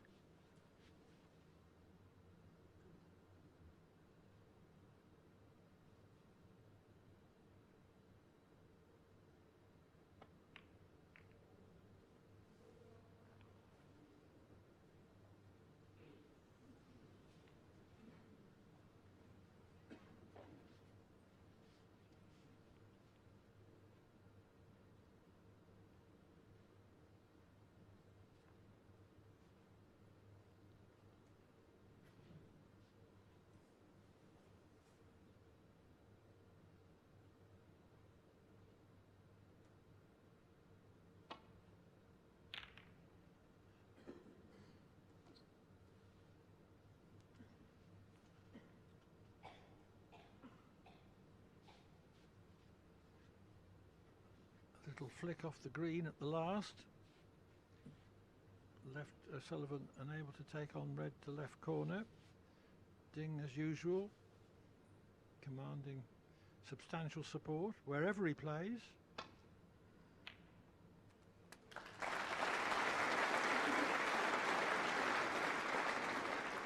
One. I'm not sure which match between the 2 players it was, but there's every chance that Ronnie won that one because he's won most of the matches that they've played.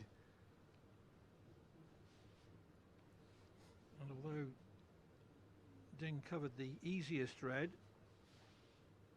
he didn't cover all of them. So here's a chance for O'Sullivan to reassert himself.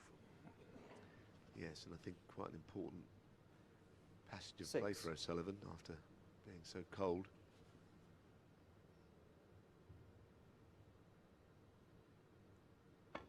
Will the fluency 7. still be there?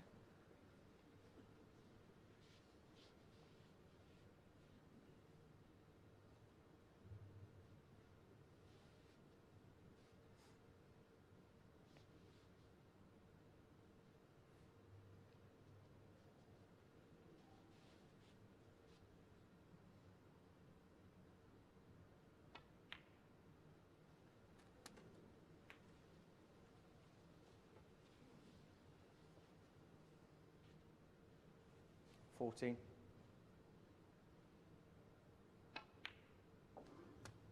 15.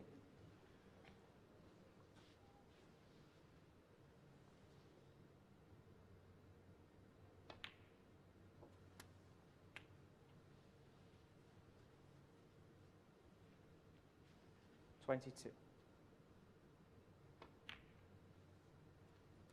23.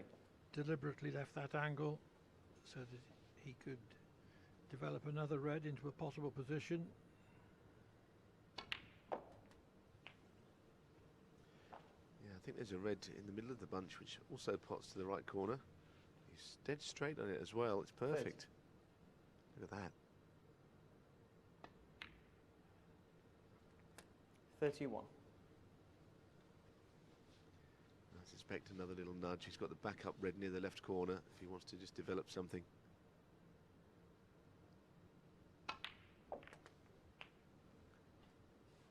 Very nice. 38. 39. A master at developing reds from the bunch while retaining position.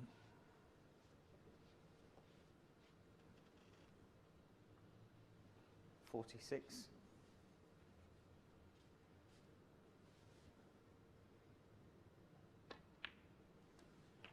47.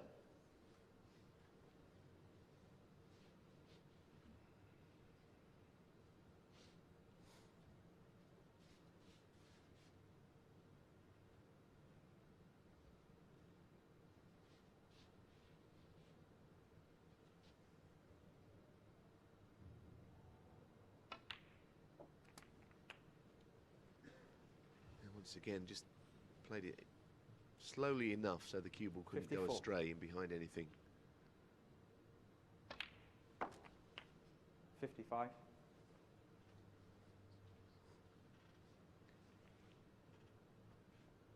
Well, he got right back into the match, but he's given Ronnie one chance. I guess he hoped Ronnie would have been on the back foot a little bit, but there's no sign of that here. 60.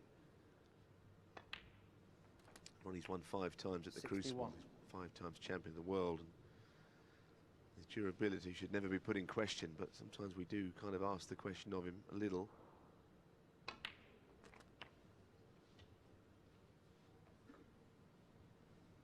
Frame ball coming. 68.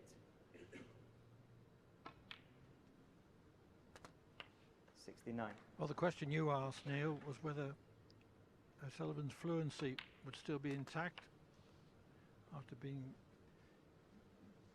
kept cold for half 76. an hour. The answer is yes, clearly. 77. But as I mentioned, all those world titles, 17 days at the Crucible, all of that stuff. It's not always going to be easy. There's always had to overcome a few bad days at the office. 82. There's been a lovely break. The standard of 83. play since the mid-session interval has gone up a notch from both players.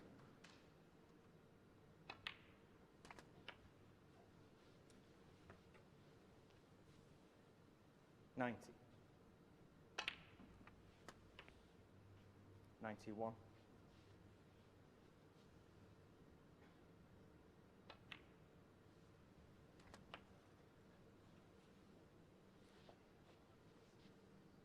98. 99.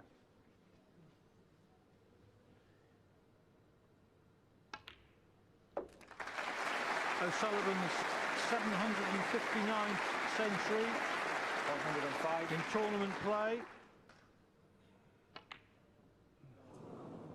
Ronnie O'Sullivan, 105.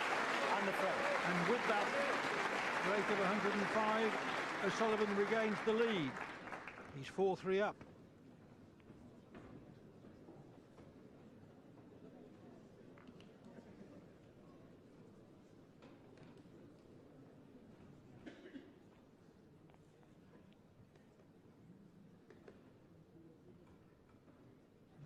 This match has gathered momentum since the mid-session interval, which was taken with O'Sullivan leading 3-1. Ding equalised with breaks of 88 and 111 before O'Sullivan again went one in front with a break of 105. So, race to 6, O'Sullivan leads 4-3. Thank you. Frame 8. Ronnie O'Sullivan to break.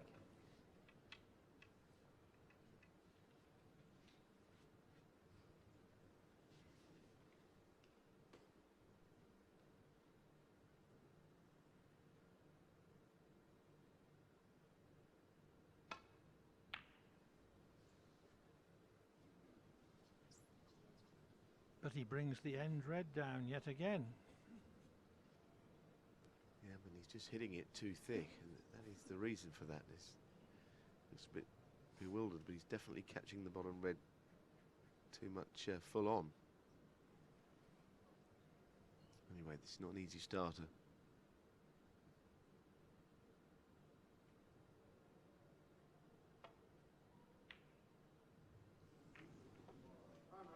That shot where you glance off the side of the pack, difficult.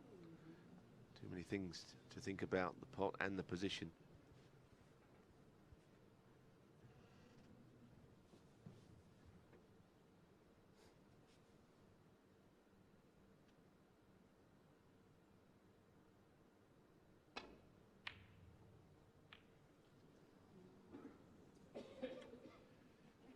Didn't mean to send the red into the green.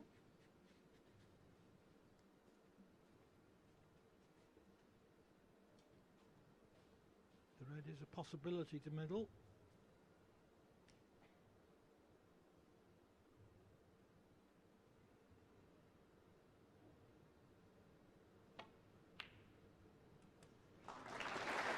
One. Very good opening red.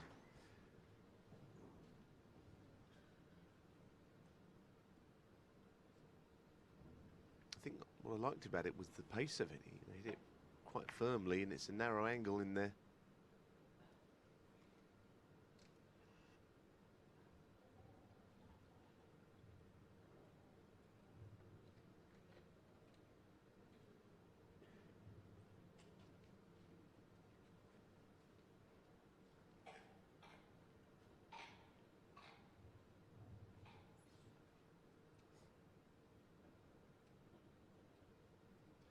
Through a narrow gap, there is a red on to right corner.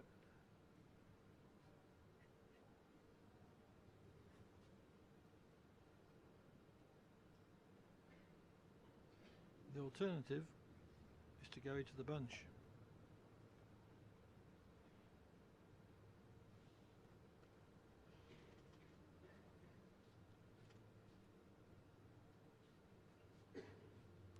I think he just worries that the pink is perhaps shielding the top end of the bunch, but I think he's got to take the risk.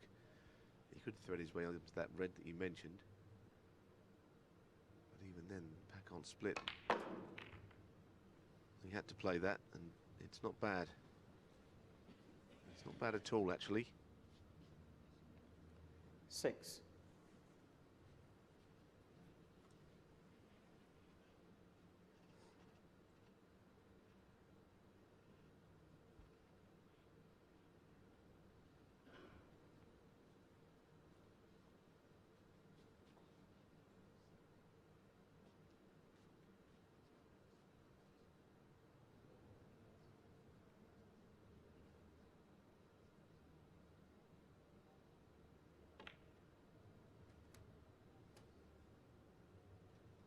7.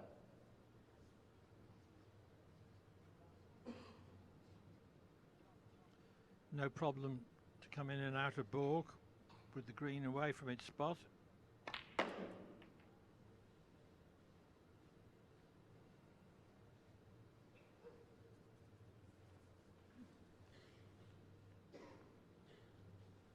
Twelve.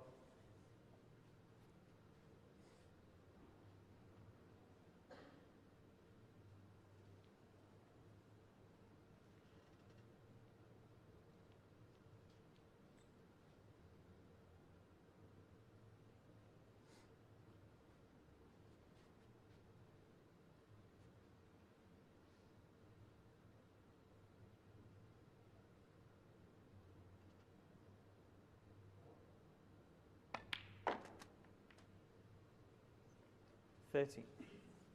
That's a good shot. That's opened up a red and put him on the pink.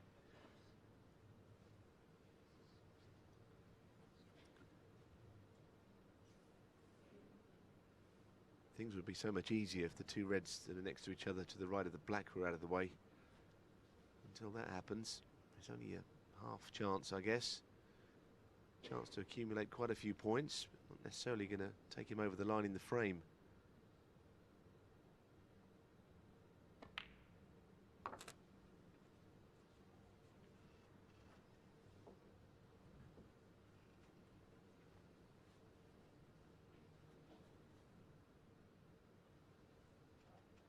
$90.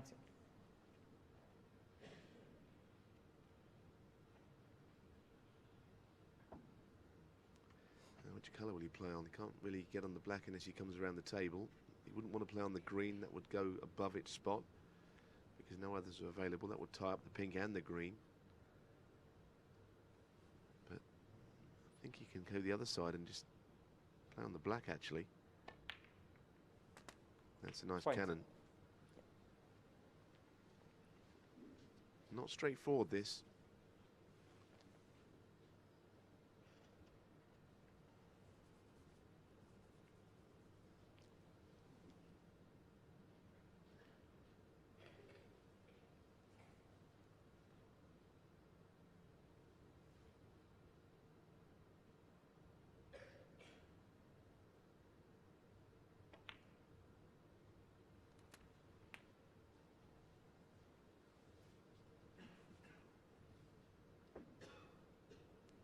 He's absolutely fuming about that shot. Didn't play it right at all. The frustration you can sense.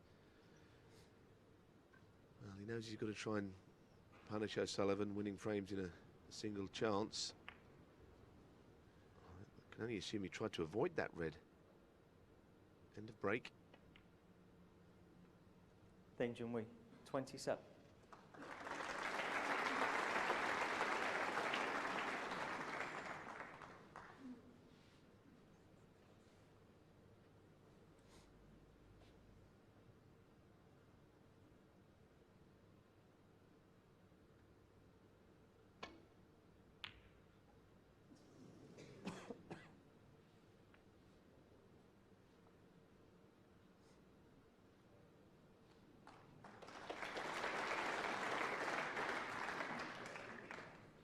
Good length on the safety element of the shot.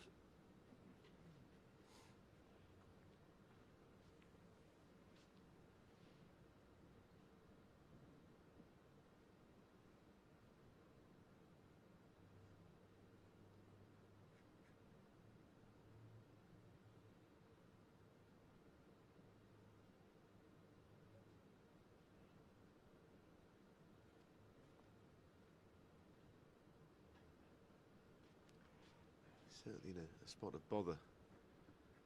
Thin off the edge of the pack. The worry would be the red and the green next to each other coming back down the table, so that shot's not really on.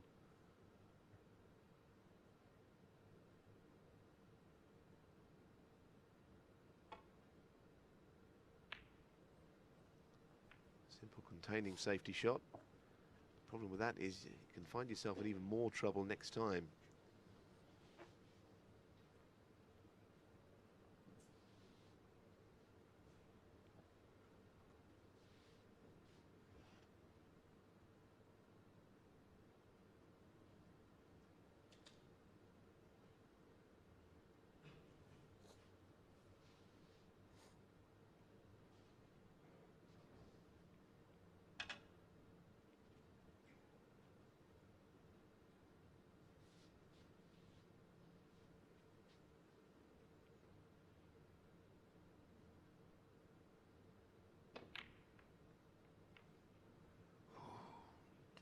cannon the green. As soon as he cannoned the green, he would have thought, I've left the red to right corner, but Ding may have difficulty getting to the centre of the cue ball for this.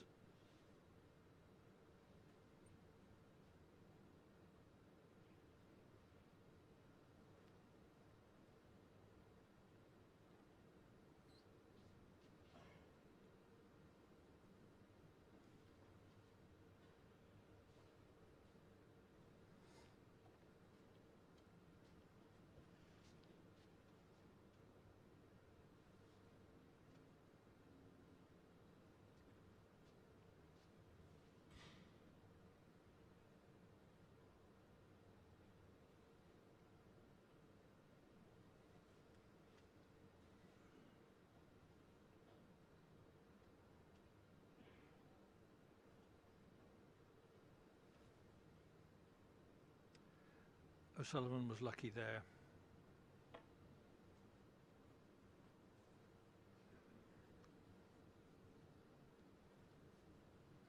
Foul on the miss. Ronnie O'Sullivan 7.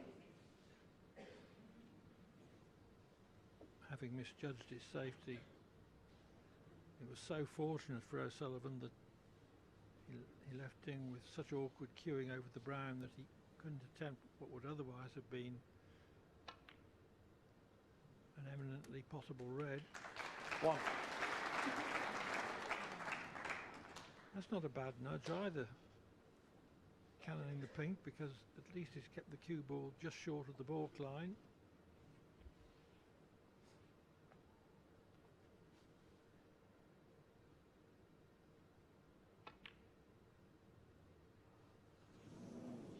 Ronnie O'Sullivan 1. A very easy shot for O'Sullivan to miss. It could cost him the frame. Yes, he got up from that shot once and maybe didn't quite line it up properly, but I've seen him do it before and get them. Still lapse maybe. 1. Not sure whether that cannon was intended. Anyway, no reason why Ding shouldn't get close to getting the frame under his belt from this.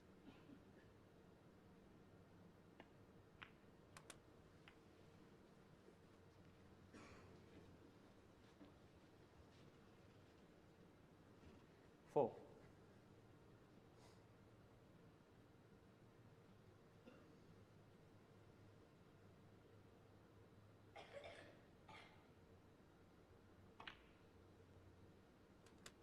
Five.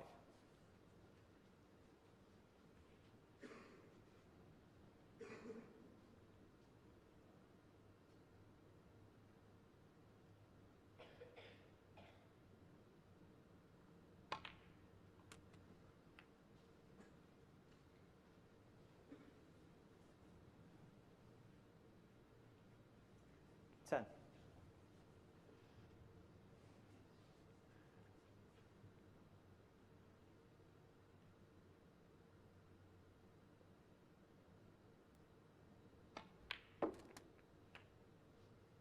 Eleven.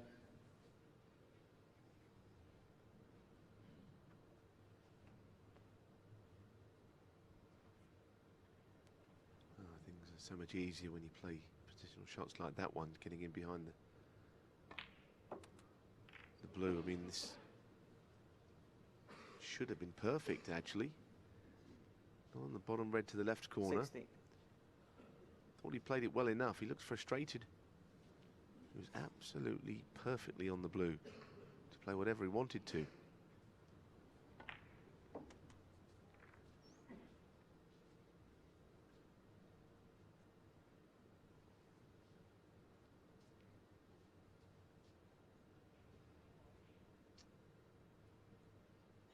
Well, the red to right corner is cuttable, but Ding would have to bridge over a ball very awkwardly to attempt it, so Ding Junhui 60. it's best to accept that he's lost prime position and run away to the baulk cushion. He probably should have won this frame now though. 2 good chances, and he's not got enough points on the board, only a lead of 35.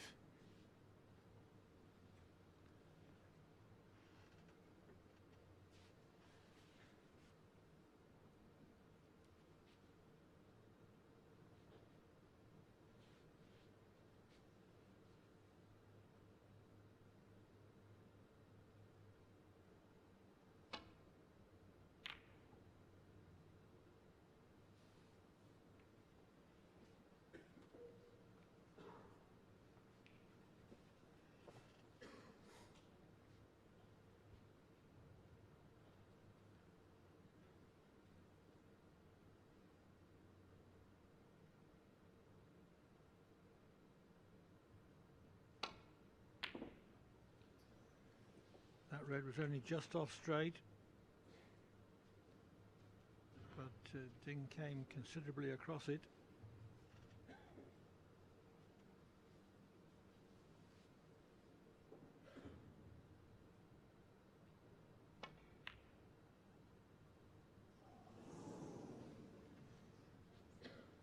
But O'Sullivan is struggling.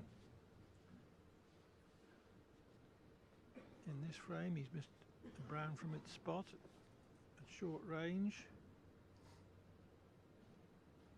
The red that he's just missed, he would normally pot.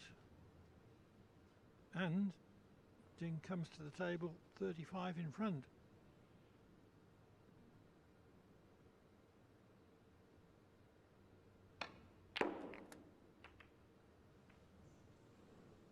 One. I think to get a colour safe would be the objective here. Break is over. Needs something high value, any colour just away from the middle of the table. Yellow.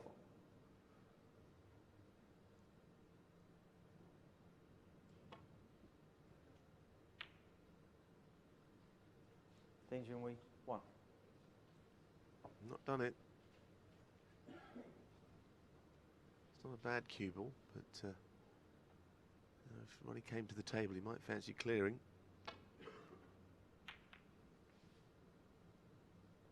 A couple of awkward reds, but a little bout of safety, they could be developed.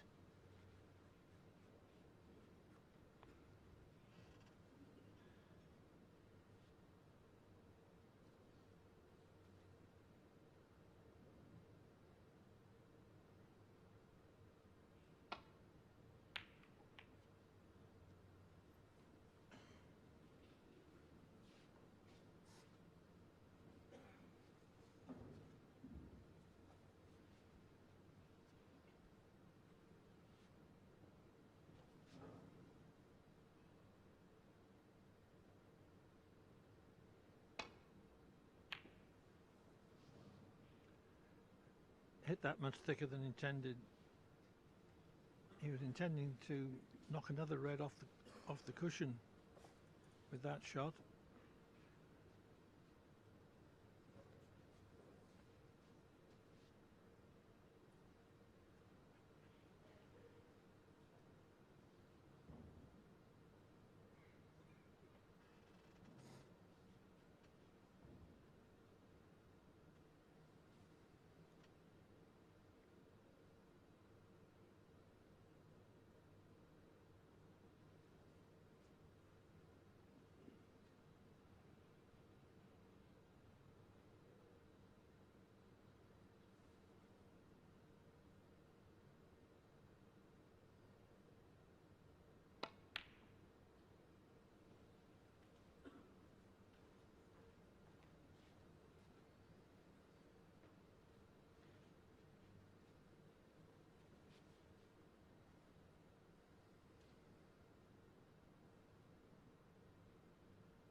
One.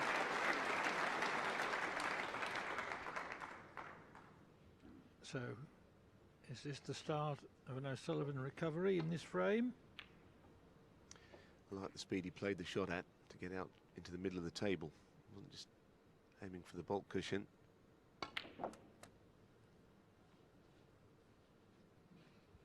Certainly a chance here, Clive, to get back into the frame, like you say. Whether he could win it, well, that will take some 7. doing. Can accumulate some points.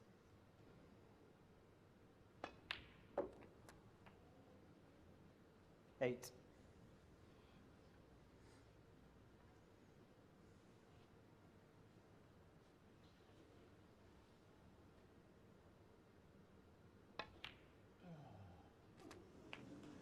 Well, he knew that was to the bottom cushion. He was surprised it actually dropped in. You could hear the groan. 14.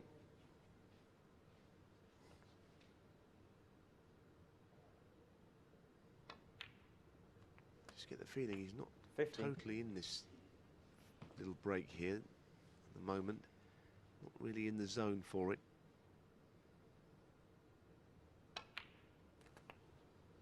Just a few shots that are going a bit astray, and even that shot wasn't a good one.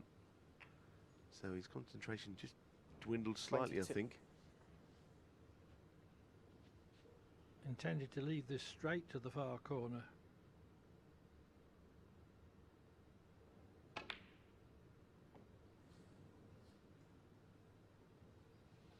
He's in a bit of O'Sullivan. a flat spot, isn't he, 22. O'Sullivan? Yes.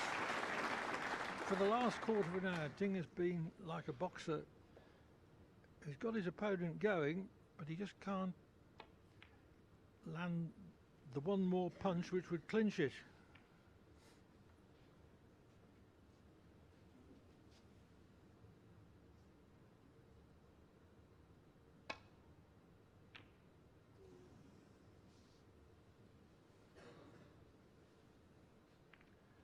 O'Sullivan's battling away though.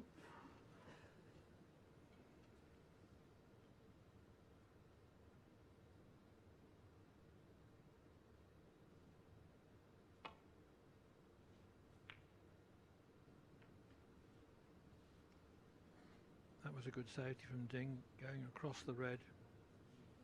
Very good.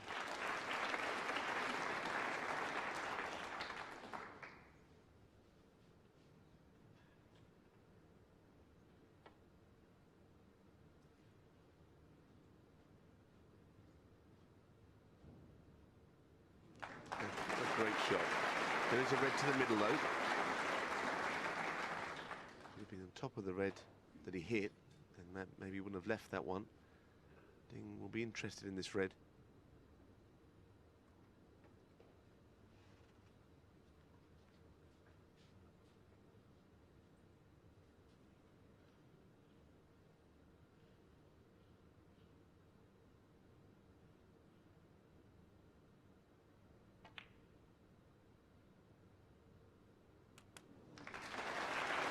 One.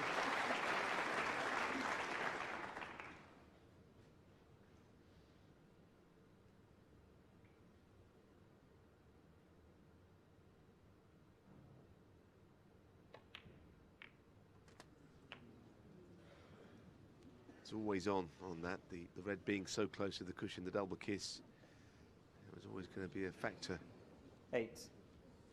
But worse still, somehow contrived to snooker himself.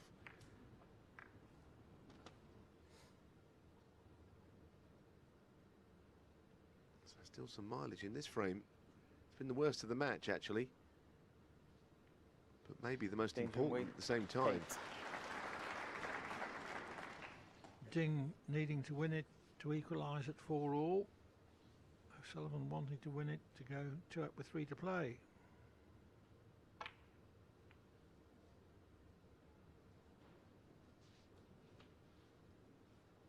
Well,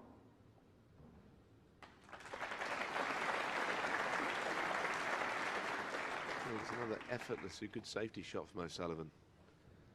But he can get to the red, but it's dead straight. How on earth do you like these?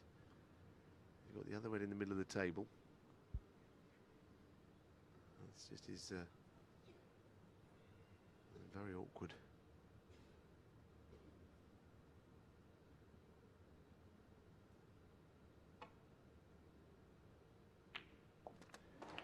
All the things to happen. I'll make that a free ball Ronnie as well. O'Sullivan, 4. Oh, he's unlucky.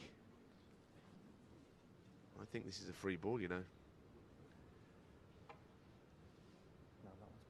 Yes, I don't think O'Sullivan can hit both edges of the remaining red.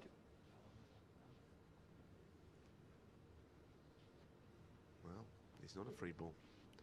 Must be tight. And O'Sullivan has accepted the referee's decision immediately.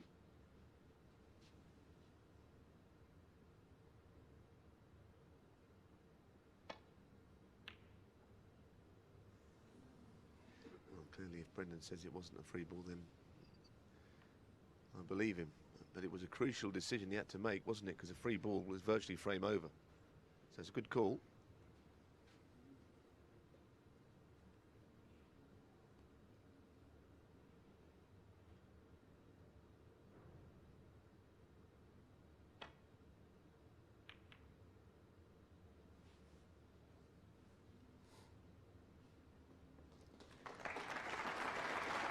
Very good.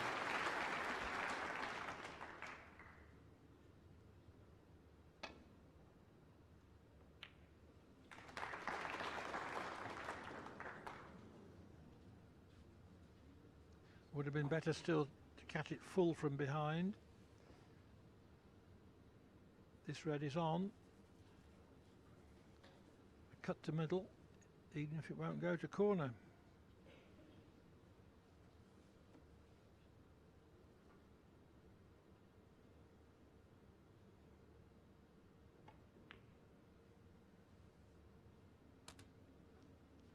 One.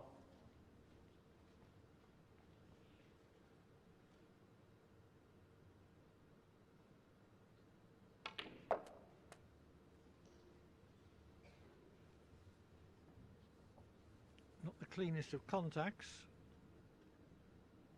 6. but this is still as simple a frame ball as he could wish for.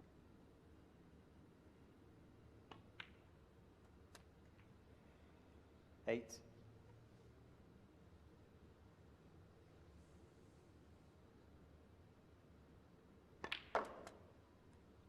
$11.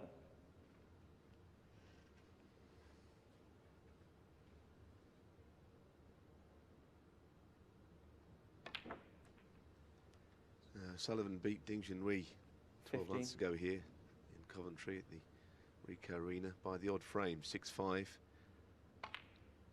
would be no surprise if this went all the way also. It's got 20. that look about it now.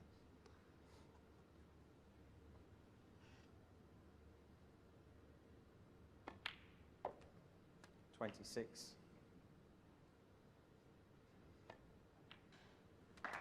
33 in the frame. Four it is then, Ding Junhui. level with 3 to play.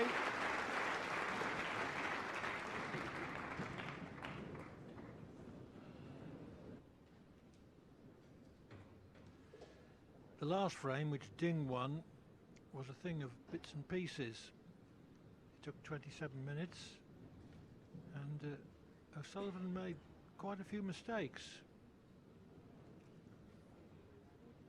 Apart from his century, he's not played all that well since the mid-session interval.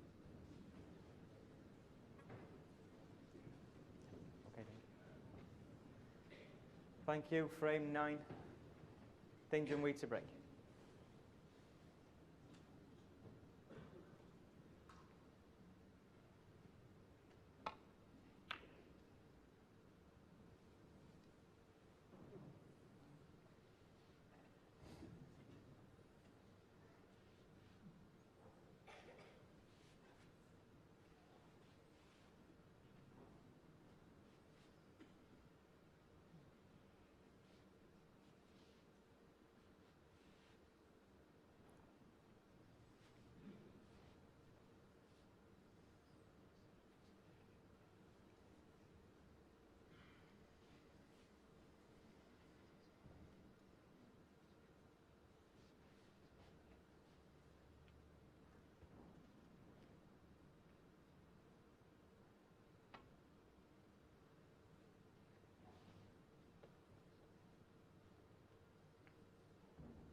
That's a mistake. Ronnie knows he pushed that red away from the other one.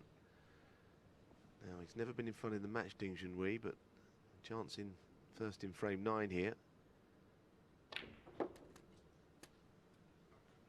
1.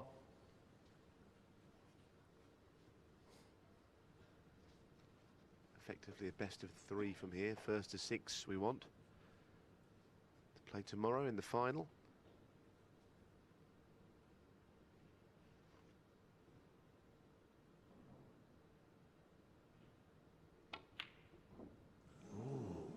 Goodness me, I did not see that coming. He was down on the shot for longer than usual, I think, actually on the shot itself.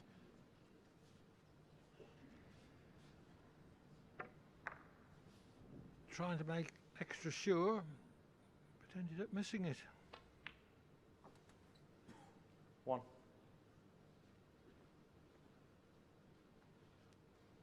Ronnie could get the cue ball in that little gap just to the right of where the pink is.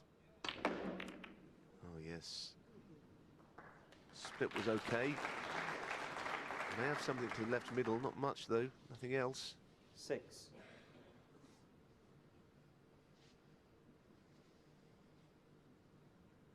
And if that goes, he's got to do nothing with it because the black is there.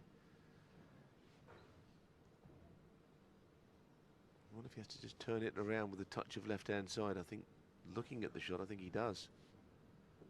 I don't think it goes plain ball.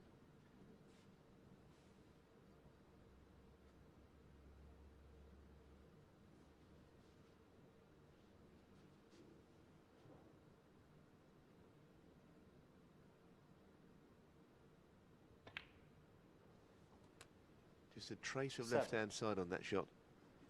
Made easy because the cue ball didn't have to move.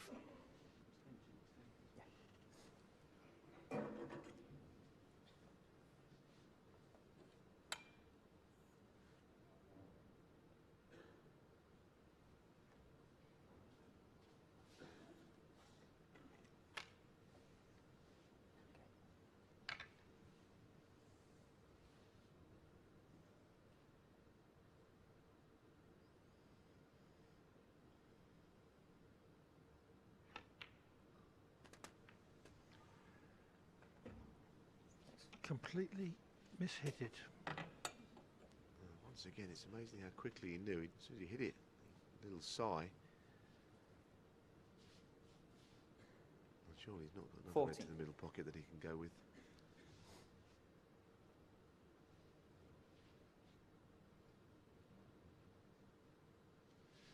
Unusual to see O'Sullivan fail through lack of touch, but he really butchered his positional shot there.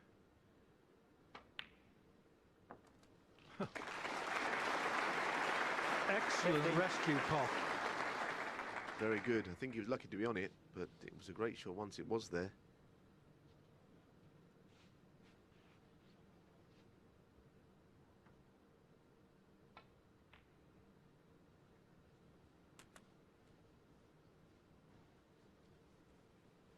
You just feel big moments in the match. If Ronnie could make a few here, then his confidence would come back almost immediately. But 21. if he broke down, well, he mightn't be fancying the job. At the moment, he's just getting his sharpness back, shot by shot here.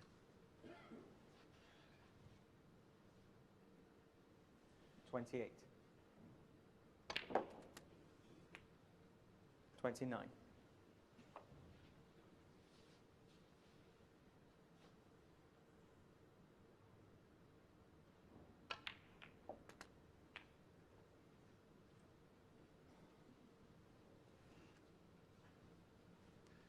It's all right.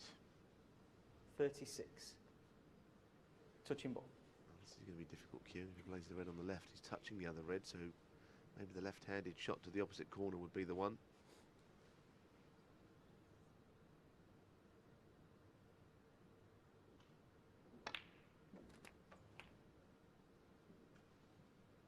$37.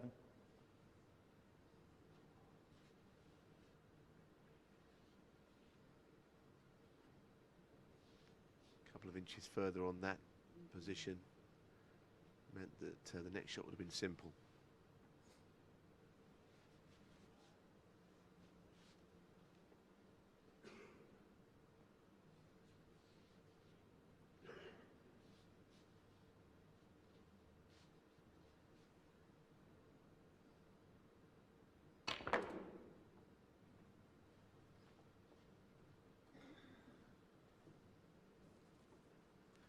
As often can happen on that shot, it's gone just a little bit close to the 42. side cushion. On these very fast tables can often take place.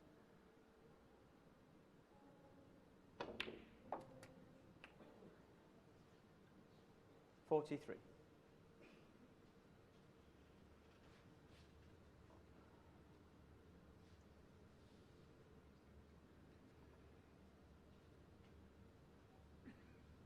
Has been half out of position a couple of times. If he gets this right, then surely he'll go on to clinch the frame. That was a good shot. Not many players would have played the blue to the corner there. It was still very much onto the 48. middle.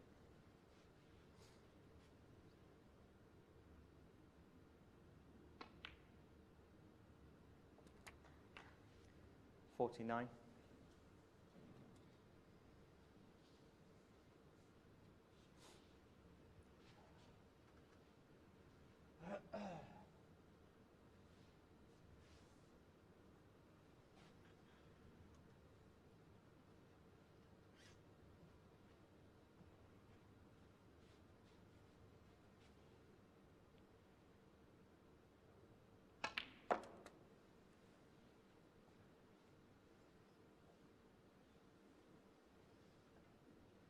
Now this time I think he's just 52. retrieved everything perfectly back in position.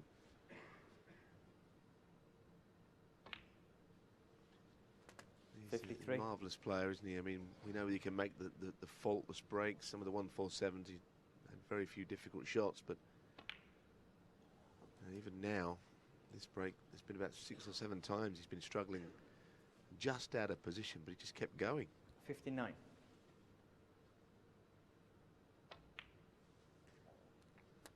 .60.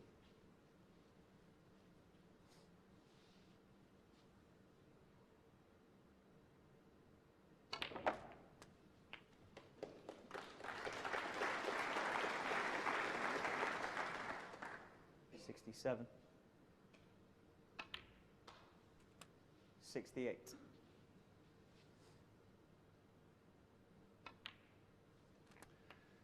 So Ding's failure at a basic black from its spot when he had first 75. chance in this frame has proved fatal. O'Sullivan has overcome several difficulties in clinching this frame and is now within reach of 76. his second century of the match.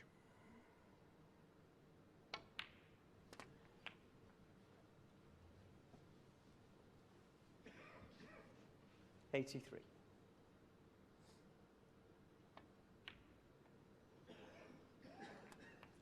.84.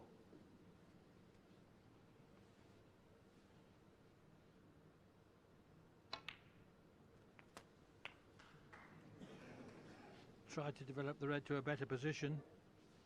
91.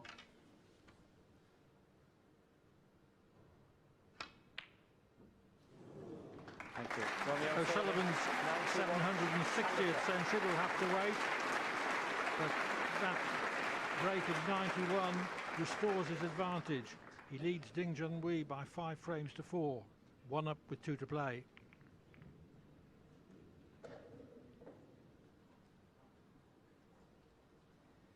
Okay. Thank you. Frame 10. Ronnie O'Sullivan to break.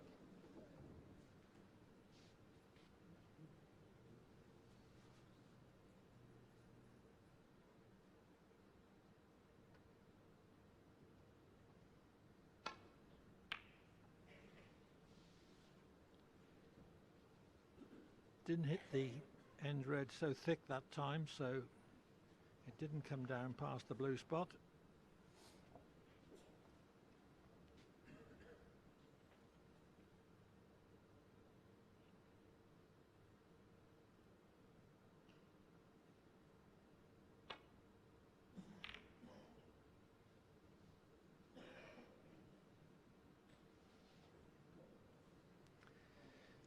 was a slightly weak safety shot there from Ding. He's probably still thinking about the black off the spot in the previous frame. His last shot of any note. So now the break of 91, just when he could have got to the front for the first time. Didn't happen.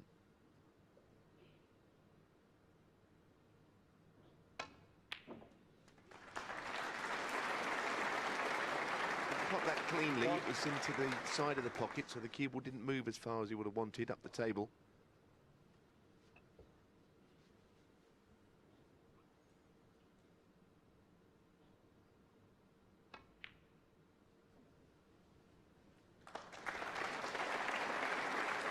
Sullivan, first-time professional. He was a brilliant player then, and the amount of those blues he took into bolt pockets to recover breaks was untrue.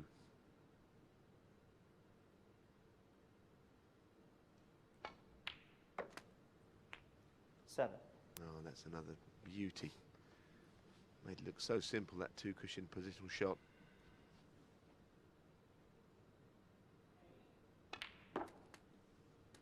Well, he's got a sniff of the winning line here, Clive, hasn't he? Yes. 14. And 50. he's usually pretty good at closing out match-winning chances.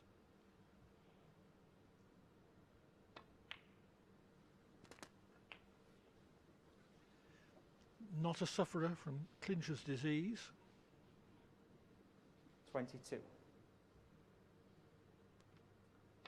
Well, you mean like the rest of us? 23. Aren't too many that have not suffered when they've seen the chance to win matches, as Clive describes. Only the very great players seem to have no problems getting over the line. 30. 31. Got a nice round of applause, but you didn't want to be there. Not easy to carry the break on after this shot. And she's off straight on the black, and the cue ball can't go up the table. There's a hope for Ding.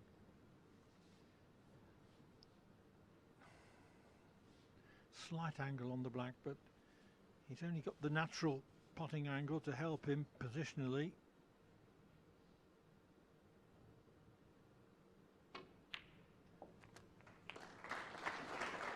Well, it's such a good piece of ball striking, but the next shot again is difficult. 38. You might think that he could screw this red in the top right pocket. If he gets back past the other red on the black, counts the shot to nothing. Well, he got a horrible kick there. We haven't seen many of those. He didn't deserve that at all.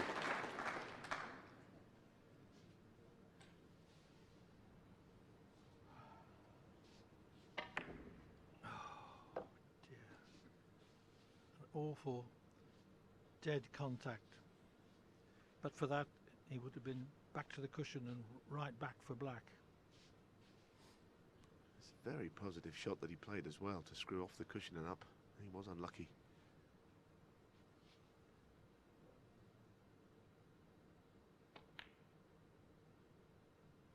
Goodness me, what a shot. There is a red to the opposite middle. The speed he knocked that in at, like it was hanging over the hole. 46.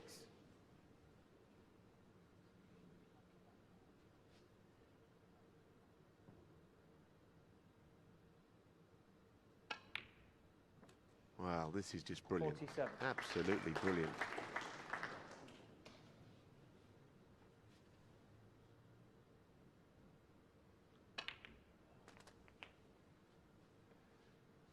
Well, that wasn't. He didn't mean to cannon that red. 54. Yes, I think when he had to play that slower, the screw would have taken earlier. He'd gone to the right of it.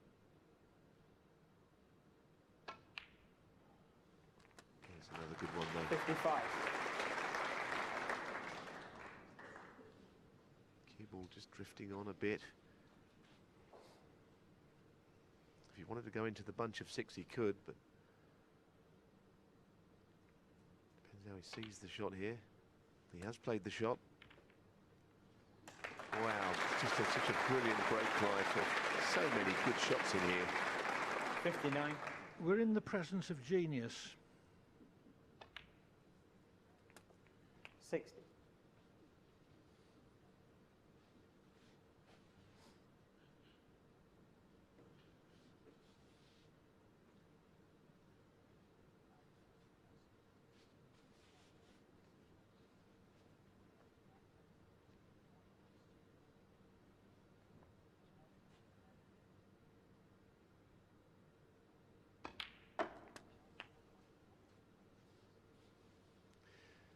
He's almost there. Wants a red and a 66. colour, any colour. This red just goes.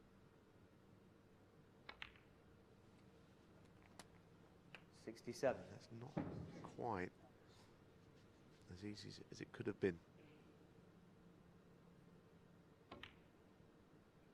Absolutely brilliant, this break. One of the best I've seen for a long time. There were 2 or 3 times when he could 73. have backed off, but he never did.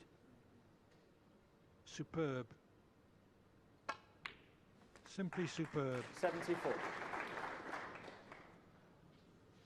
Ronnie O'Sullivan is going to be in tomorrow's final.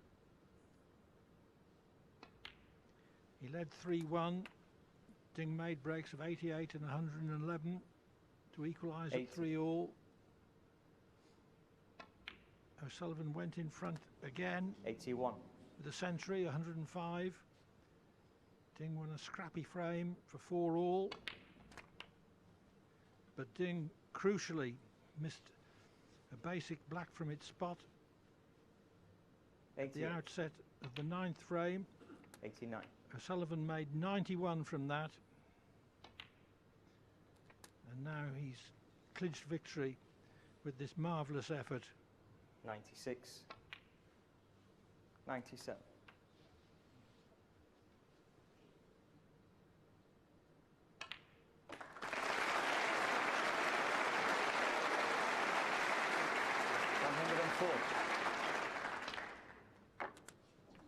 I think it's been a break just fueled on pure adrenaline when he knew that the match was there to be won.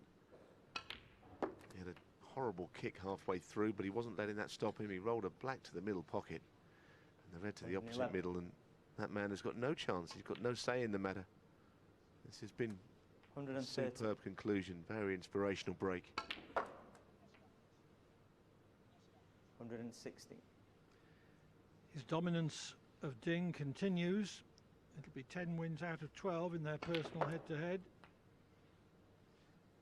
It looked in doubt at 120. 4-all, but O'Sullivan has finished in wonderful fashion with breaks of 91 125. and this effort.